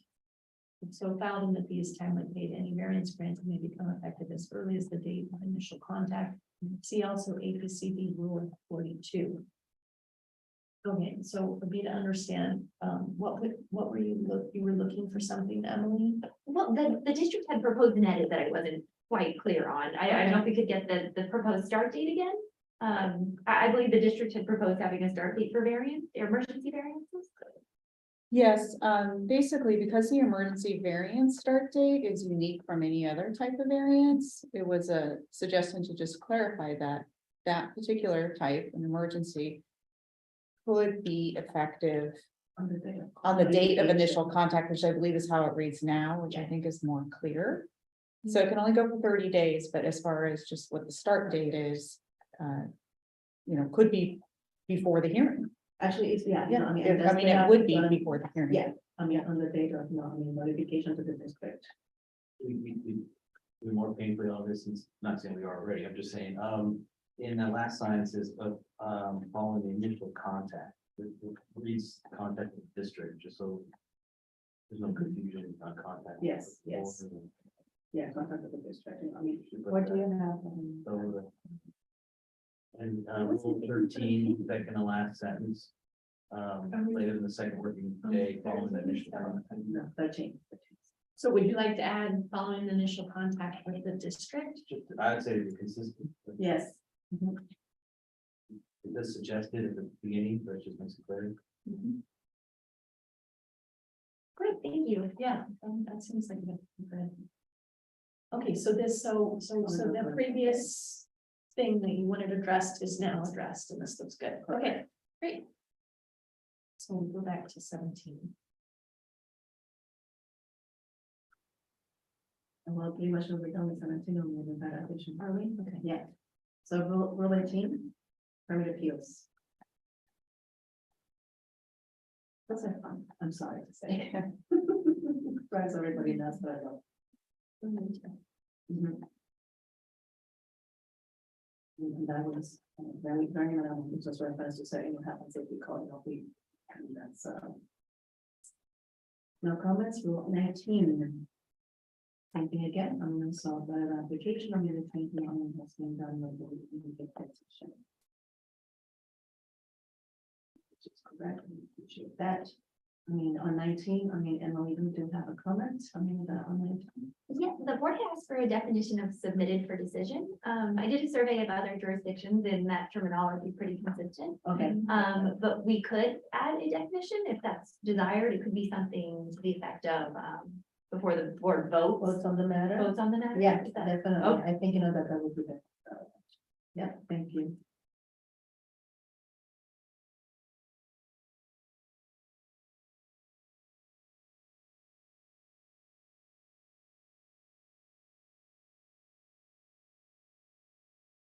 I'm keeping all my notes there in my copy. Perfect. Comments, on roll 20. Answers. Again, it's just very, very minor. I think answer should be capitalized. Like it was. Okay. I want the lawyers to go back and forth on that. On subsection A, just. I would keep it as. Yeah. If I, particularly when I'm submitting all my, more sector and stuff like that, I would keep it.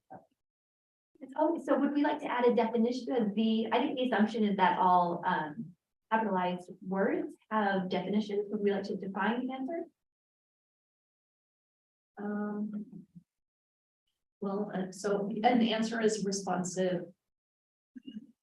Responsive, I would say pleading, because it's not always a pleading, but. A responsive document.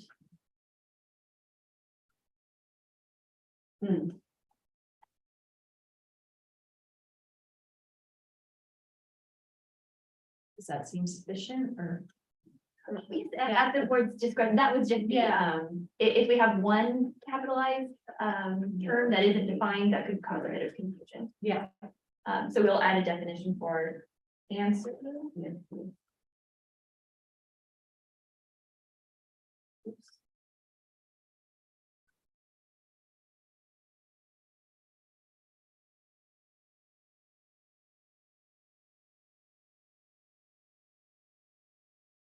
Maybe better to a responsive document filed for the board's consideration or something like that. Perfect. Is that a standard legal term, answer? Yeah, it is. I can mess with that, and I was thinking about. That's what I was thinking. Rule 21, submitted material.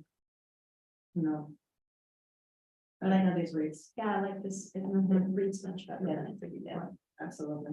Yeah, was the board hoping to include examples of what they would consider for good cause? I thought that was discussed. Oh. We don't think it is legally required, but. I see where it says insert examples.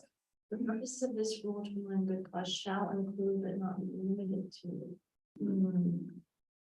Can we get back to you on that one? Yeah. I skipped it completely, so I'm so sorry, I just. I do not. I blew that one. We don't think they're required because good cause is it's supposed to give you some flexibility. But I believe the board was discussing in that Yes, direction. that is true, so let me highlight this in yellow, which is my personal indication to say that shall address. Perfect. For me, it's a red underline. Really? My experience is challenging to include examples, even though it said it shall not be limited to. Without trying to incorporate every example delivered countered. I think it's not a bad idea to try and do something together there, but it's definitely good cause is the term itself is sometimes debated or open for interpretation. At least I've seen that. But yeah, they come with good examples. Bill Murray, we've seen many. I don't know, but it's my 2 cents. In paragraph 2, does the board want to, instead of permitting slideshows, recommend them? Yes. 'Cause I know that's come up before. Yeah. Visual presentations, Do and you- slideshows are. Are we going to be, do we really want to recommend as opposed to permit? Because.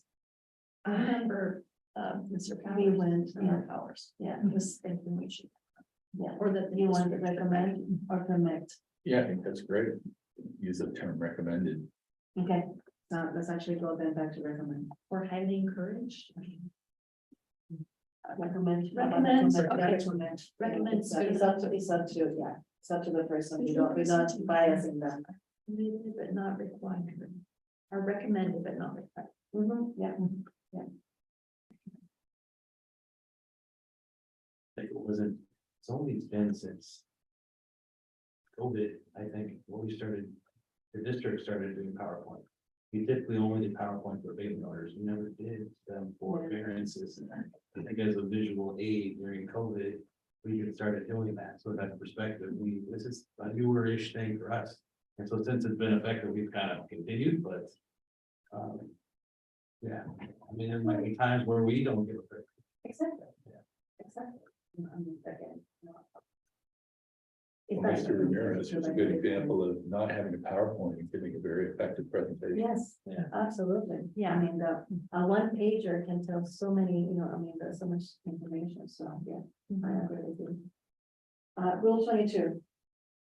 Notice of hearing, I think, you know, I mean, you have a comment, I mean, Emily, did you pending on Rule 22? Okay, I believe, the district was looking into whether or not they had a place to post. Oh, that's right, yeah. Mhm. I did raise that and I need to follow up. Let's see, I think we're thinking of getting maybe like a posting board for outside, Yeah, correct. so I'll make that, Today was on the door, so that was good. yeah. Definitely, it seems like, I think I remember us talking last time about, we shouldn't have it say the Board of Supervisors hearing on Pacific Highway, because there is no place there, right? So that should probably be straight in.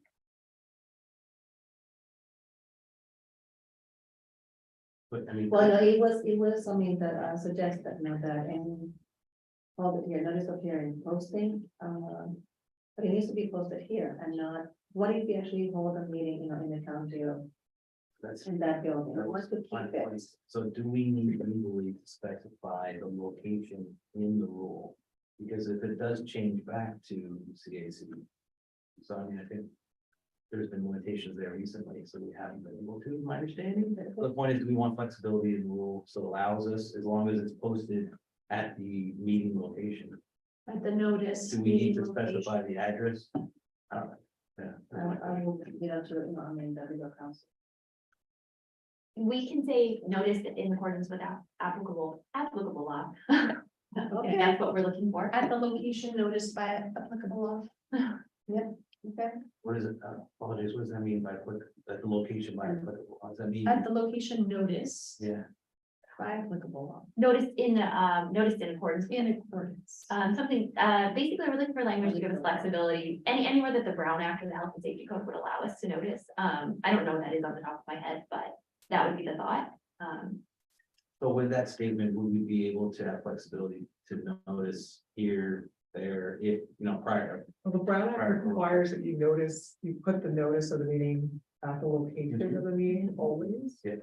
So that would have to be, So but with that statement, that, yeah, that's, we would need that, 'cause that's what I was hopeful for, it's kind of as long as it's at the meeting location, right, yeah. for but the- don't we actually But have, earlier the rule, I mean, maybe two says, no, I mean, we are gonna be meeting here, here, or there. Yeah, as So I mean, publicly so if noticed. they actually go and say, it will be posted according to maybe, you know, rule number 2. Would that make, you know, I mean, sense? Yeah, because I mean, we already have that already, is it 2 or 3, whichever it is. Because we say no, we're gonna be moving. I think through a one. Oh, there, well, there you go. But that still says it's gonna be down the Pacific Highway. No, I mean, but you should Oh, also say unless- no on the. Unless on the- otherwise specified. Public meetings agenda. So see, it says no here, yeah, so can we actually do that, reference that? So, you know, then it will be posted, I guess, I'm gonna go into. That'd be nice. At a nice meeting room. Keep it quiet, I'm not saying anything, it's just in the back, I'm using my chair. Chair over easy. We're gonna bring my mates, I'm just kidding. Yes.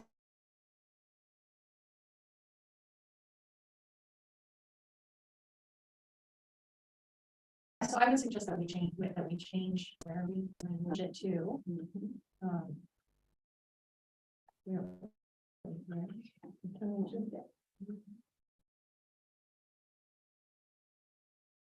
Something like references. The agenda for Ethan shall be posted on the bulletin board outside. So we'll keep The publicly noticed location of the hearing board meeting in accordance, you know. And then, and you could also put C rule 1. We're gonna let him run. Yeah, you'll massage it for us in between now and the next come back. That would be great.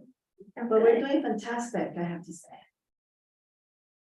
Just as ticky tacky, but we've been referring to the APCD as districts. I don't know if you want to say district's website instead of the agency website. Thank you. You say district and APCD? Whatever it is that we've been using. APC. Yeah, there was not agency. Yeah, no, I didn't know. Yeah. Whatever it is, I haven't looked. That should be one. Mhm. Very good.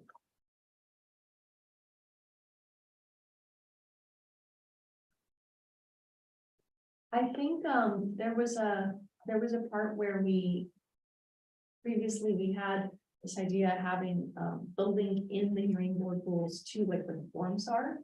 This might be good to have a link to, well, I remember also we were talking about having links. To something. Maybe. They break, yeah, but I don't know. Yeah, our IT buys this constantly. I'm Yes. sure other major or large Yeah. entities, you put a link in a long-standing document like this, Yeah, likely it will change. and when we Likely put, we'll have to buy. yeah, and working on when we put links, I mean, particularly for regulatory agencies, we have one person that does only checking the links are active. That's his job. Oh my God. Very patient person. I try to internally do constant check.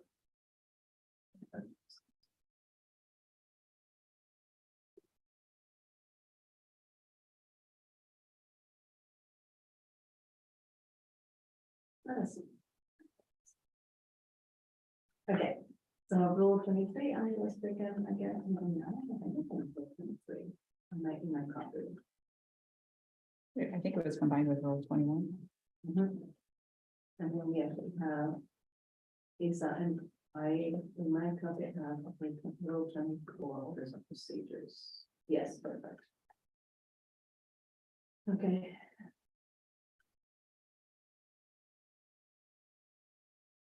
Any comments? They went back to the short version, pretty much. It says district, maybe it should say APCD. Yeah. For consistency. Mhm. That is, yeah, that looks good. That's a good idea. Another things, yeah. And then I don't know.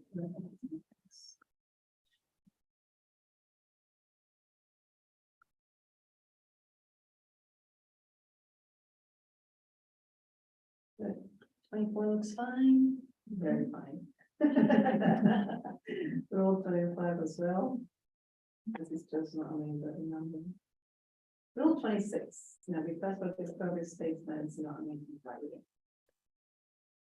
So.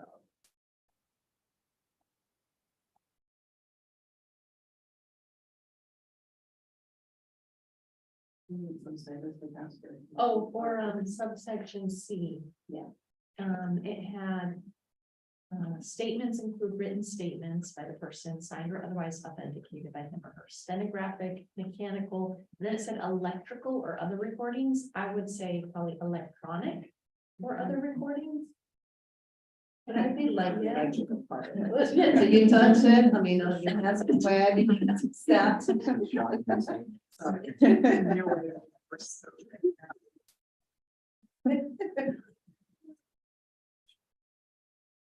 But I did like it, okay, so.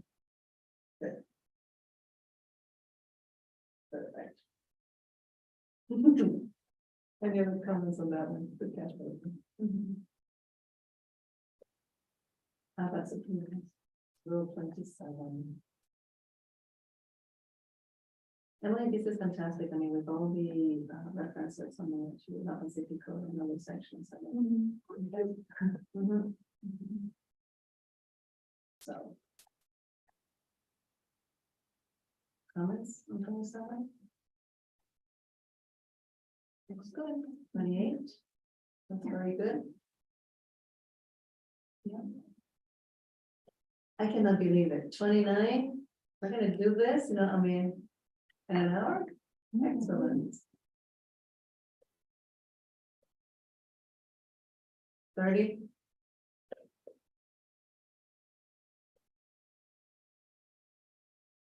Okay, I had a question for number 30. The last line, and affidavits may be used as evidence without any notice thereof. So I was just like, wait, who's not getting notice? I guess the party that's not there, or?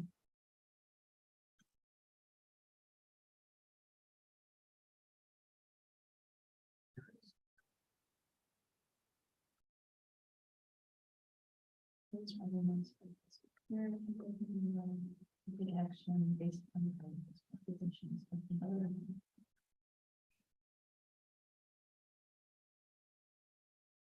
Anyway, I just had a question about it, but maybe I'll follow up with this. I would say I don't think it adds much value. I don't know if anyone. What was the question? At the end of Rule 30, we have that affidavits may be used as evidence without notice thereof.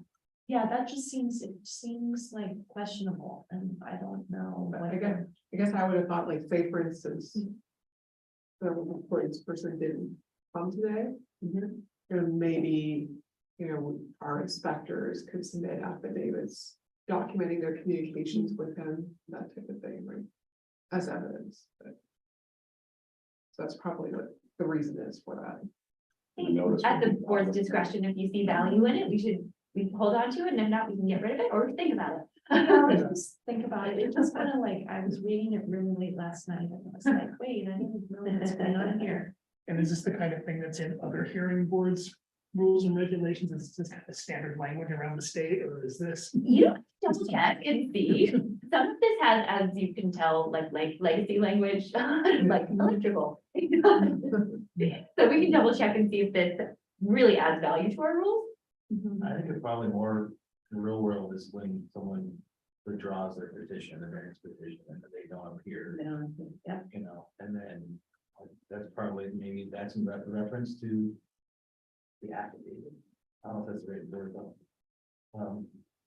Well, an but I affidavit guess is it's- usually a declaration signed under penalty of perjury, but like, I just don't understand why it wouldn't be without notice. So I guess because the party's not present that day, but I don't know, I just wanted to give some thought to this, because it seemed like everything else we were saying throughout this is that, oh, you file things a certain time beforehand, and so there's notice to the parties, and people have copies of things and are given copies of things, so I was just kind of curious. So if the affidavit's not included in the notice, that could be used as evidence. Well, it wouldn't go, but yeah,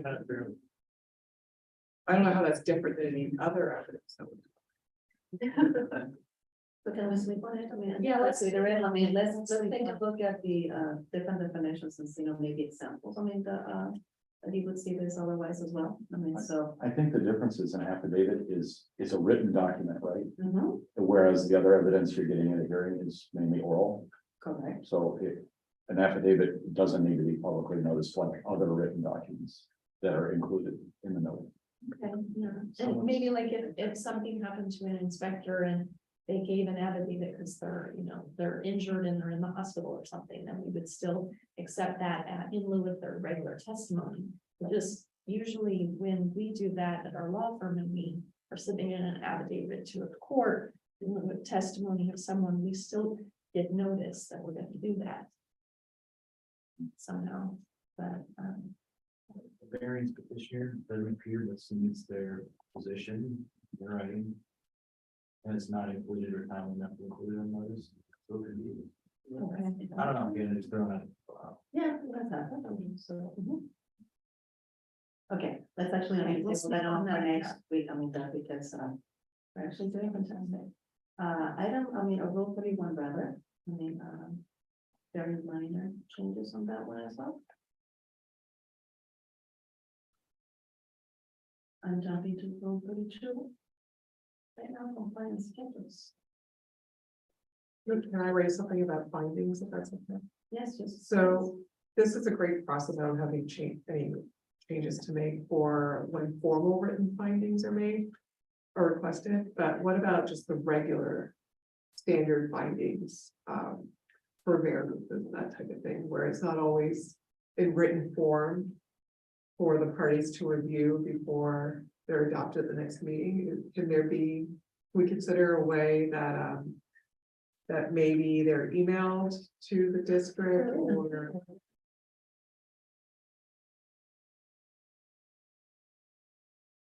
Into the other party We for used comment to- or it, but Yeah, you actually have a point with me there, because I mean, you used to.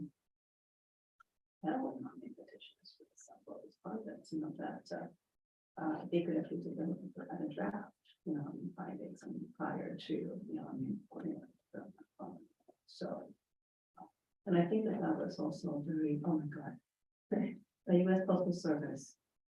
Yes, they needed that, and even then, you know, they were not gonna, respondents around here anyways, but maybe, we can actually use that, I mean, also that draft. I mean, yeah, written findings, can be corrected on request, okay, as opposed to not available, what would be best from the management perspective of it? I mean, we can think about it, but, Yeah. just maybe creating a process for that would be maybe There's helpful. currently a process, they're in all the minutes and the draft minutes are available on the website with the statement of proceedings within 72 hours after the hearings. And they're just drafts because they have not been finalized and adopted. But they are available on the website within 72 hours, and that's just not reference to written findings, but just the findings as they apply to variances and minute orders. So they are currently available for public viewing prior to the finalization. And if a petitioner or respondent would contact my office, we could provide them the draft as well. But since it's not a final document, it would not be provided to them automatically. So Emily, can you capture, that as a proposal in language, on the draft findings of seminal proceedings are available in 2 hours from, from, I guess, meeting finalization on the website of the clerk of the board? So that the, just articulating our current process? Oh, Yeah. that sounds good. No, thank you. Yeah, and then actually take a look at that. And they are available on the clerk of the board's website. On the hearing board's On the website hearing board. within 72 business hours. Yeah, it's going to be not gonna be the 6 week from this one. I don't work.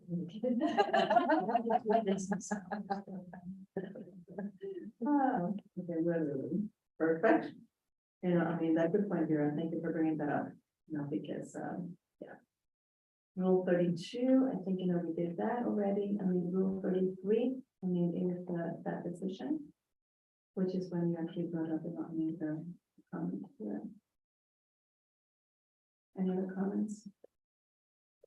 Rule 34, effective date of decision. Well, in my comment only concerned emergency variances, which was already answered.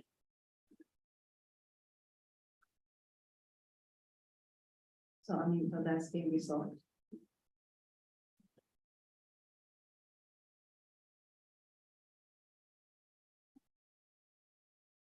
Rule 35, the hearing. 34, do the rules, I know that you're obviously emergency variance is clear, but for other variances, is it specified in these rules when an effective date should be issued? Because I know in the past, some petitioners have tried to request farther or earlier than the hearing date. Typically, it's the hearing date moving forward. I just don't remember in the rules. It specifies the effective date. That is, Again, other than- for example, nobody starts that on the middle file, for example, we can get back as that. Yeah, is that in I there? thought that was referenced as part of the health and safety code, but let's check on that one. Yeah, so that the period shall not, exceed not a bit of filing, cannot be prior to the bit of filing and second of emergency variances, not the notifications for this. Yeah. APCD. Okay, so, yeah, good point. Yeah, would be the filing or on the first, the day of the hearing. Because there's no need for the interim, otherwise it could be, effective date could be as soon as the filing. Then, like for regular variance, All right, we can get back to that. but this is not the regular. Decision. Well, the rule as it currently reads, it states that it will be effective on the date issued unless the board specifies otherwise. So are we looking for additional? I just remember in the past, it's kind of, because it's great, and I guess it's there for flexibility to some extent, but you know, it shouldn't be on the effective date, you know, effective date, the hearing date, or would we be able to go back, or should we go back? Prior. We have done this customarily, I mean, that goes back to the data file, I just remember that. you know, I mean, I it's should- really customarily, that's so it's just been very. That's not, the only time, you know, when we actually say, you know, it will be, even we have actually put that, you know, on this day forward, you know, it says will be in violation. We can actually say we will start on a specific date, so. Because that's, you know, what, you know, Yeah. for the regular, I mean, is or will be, so if there are, you know, definitely we could go back, you know, to the date of filing, if that is the case, you know, they are, when they come to us, I mean, you know, they are already, I mean, in violation, but will be. Very few instances, I mean, that we have gone forward because they have companies and look, you know, this is the day that I've got in violation, so therefore, yeah, we track it to that. I'm thinking about like the emergency, interim, and regular. If we did it based on filing, if they filed, let's say, the regular, you know, at the time that they would do emergency, and then the hearing is, you know, 30 days later, and if the board decides and grants it, then it suggests that you can go back to the date of filing. Just 30 days prior, which I don't think is. I, What do you say there? I think, you know, that it definitely provides clarity, but I definitely do not want to get into the argument about, you know, petitioner percent of that one. I don't know, just You saying. know, I just, you know, I should just remember that kind of Mhm. the thing. So, I mean, I wouldn't put anything in here that says that they're covered from the date of filing. because I agree. That's not, it's just what people do, right? Yeah, yeah. It's a hope and a wish. Yeah, I mean, and it's, and how he's But- structured right now is. Let's see, go ahead. Yeah. But are you saying that people are unclear? That the effective date of the decision is not the date that it's issued, the hearing board makes a decision? You're saying that people assume it starts before that? I think I've heard that argument from it before, that it could be prior to the issuance. So the effective date of decision, the problem with changing that too, is that that usually will trigger. The time where somebody can file an appeal, right? So usually. I guess just as the attorney, not as a person, when I see effective date of decision, that's what I think it means. But maybe I'm not seeing it. From another perspective, in which case I would. I know that this actually became an issue because. There were two fields on that, you know what I mean? And it is not because the prior rules, which I definitely do have. That, you know, the decisions are effective on that.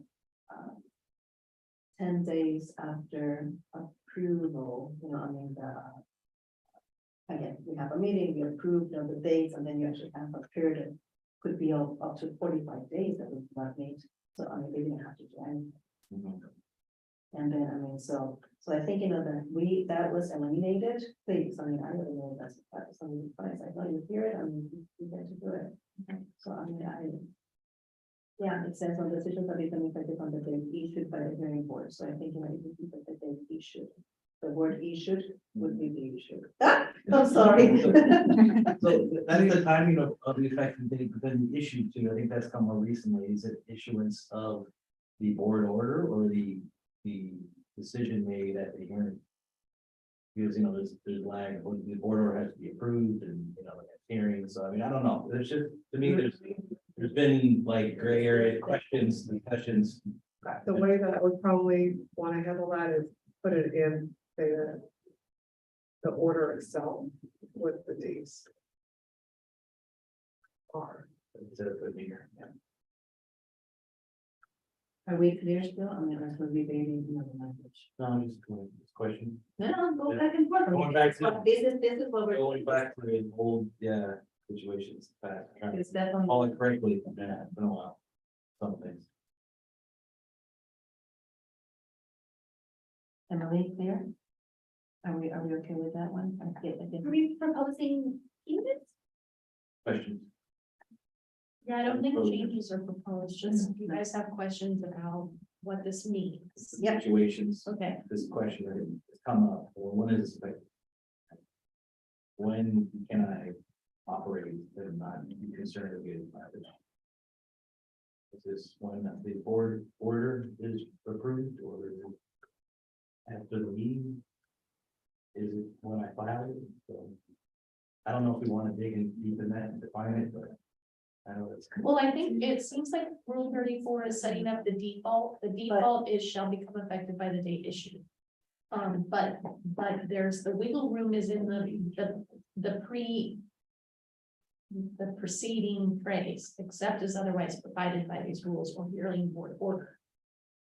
So that's where that's where, maybe it would go back to when the emergency hearings was, the initial contact, that would be except. So there are some exceptions, but otherwise the default is shall become effective on the date issued by the hearing board. So, Yeah, I mean, and today with and the the big template, yeah, and the template says so, I Yeah. mean, this petition, I mean, I guess not this, and it's either approved or denied, I mean, it's effective on this day and it expires on that day. So it says it really clear. As far as I know, the emergency variance is the only otherwise provided case. There's no other. Mhm. That's right. That's my understanding as well. I see, I think let's focus on issue when the decision is determined necessarily. But the thing that- But the date, you're getting out of the date issue, so you identify the date, and this is the date that it's effective. Yeah. I'm getting the weeds. On the day, when the hearing board makes a decision. Or something like that, That's better. yeah, on the day, when the hearing board makes a decision. Yeah, So, I mean, and which is not definitely, it correlates then to the template, because it's effective on this day and. date of the hearing board's decision. Yeah, Yeah, no, except for emergency variance. yeah. but that's, Well, that's right. Yeah, we've explained that. Yeah. Yeah, I should. okay. Good, I think we can try to get the solution. Thank you for bringing it up. No, so see, this is what we're doing this. Okay, I mean, I know that our meeting is until 1 o'clock, but please, indulge me, shall we finish? Excellent, okay, One last. Rule 35, rehearing. Okay, so. I.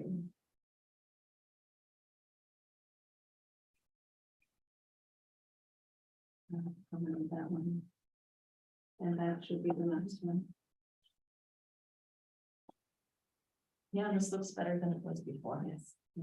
With item C, I don't know if this was discussed and rejected, but we had. let's see, what's my comment? I think it's been edited over, but we basically were wondering if we could add. A phrase like other interested party. Under C, because it says. Let's see, what does it say? It says, like in the fourth sentence down, in the petition and in the hearing board, sole discretion testimony of the petitioner. It's possible that the APCD might also want to participate on that meeting date. When the hearing board is going to reconsider a hearing, you hear from the petitioner. But you could also hear from district staff. And you're not gonna be present at those meetings? No, we would be, Okay. so, we haven't done it too many times where we've had a rehearing. So I think the question was, if a petitioner requests a rehearing, would we want the opportunity to also present to the board our reasons that we would, oppose or support a rehearing decision?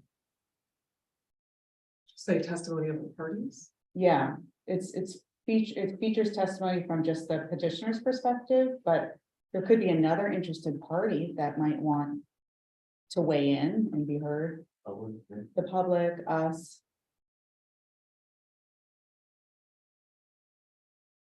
Because it says, you're determining whether the request for the rehearing should be granted based upon the information presented in the petition and the testimony of the petitioner, but Well, and this part where it said that in the hearing board's sole discretion, testimony of the petitioner, and it seems to say that we could decide not to hear from, not to take any testimony, that we're just going to confine it to what was submitted, so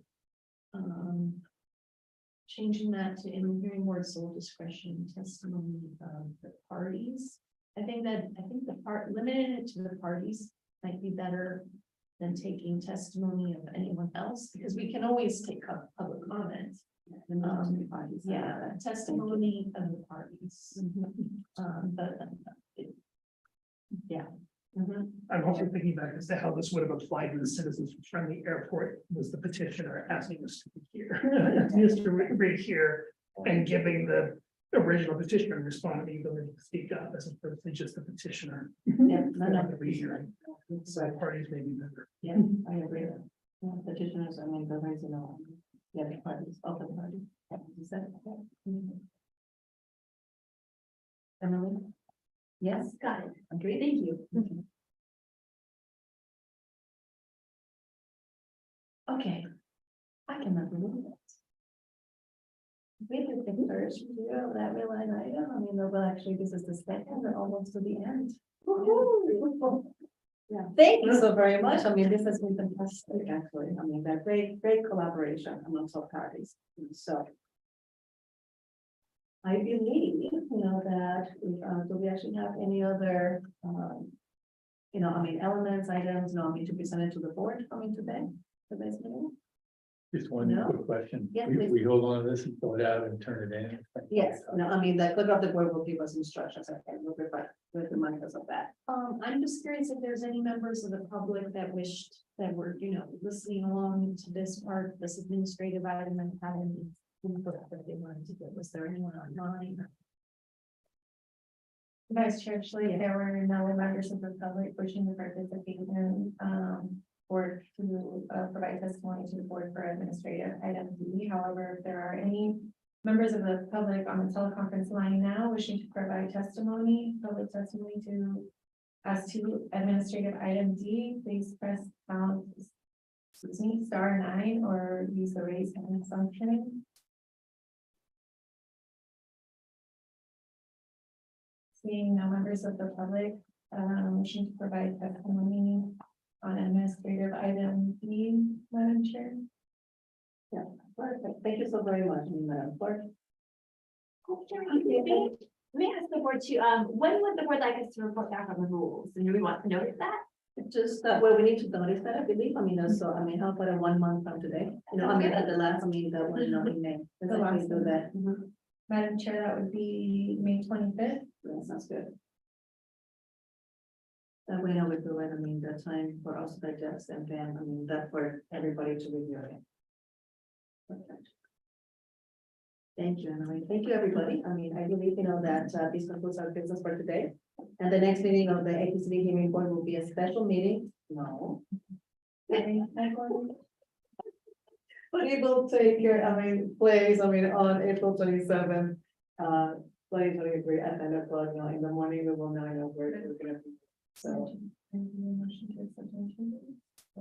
oh my gosh, yes, I forgot, I want to get out of here, you're letting me know that I actually have not taken a moment, so I guess not that we actually need to take, the motion, so I'll move, that to, take the, accept, the changes, that have been provided to the APCD, the hearing board rules. And that it will be noticed, the for hearing, May 28th, not 23. Okay, 2023. Second? I'll second. Thank you. Cool. Could you please run the roll? Thank you, Madam Chair. Member Gonzalez. Aye. Member Powder. Aye. Member Spencer. Aye. Vice Chair Schlick. Aye. Chair Rodriguez. Aye. Madam Chair, that motion passes with all members present voting aye, directing the clerk to notice for further discussion. Proceed the hearing board rules of procedure for May 25th, 2020. Thank you. I guess that we need to go because that I definitely I need to eat and I need to actually eat. The more other stuff. So thank you everybody. So fantastic job. No one has this room. Did we miss out? No, we- Next time. Yeah. Yes. And then over you get back. Okay, we can take the mic. Okay. That's fine. We're going to take a look at that. Oh, you got it. And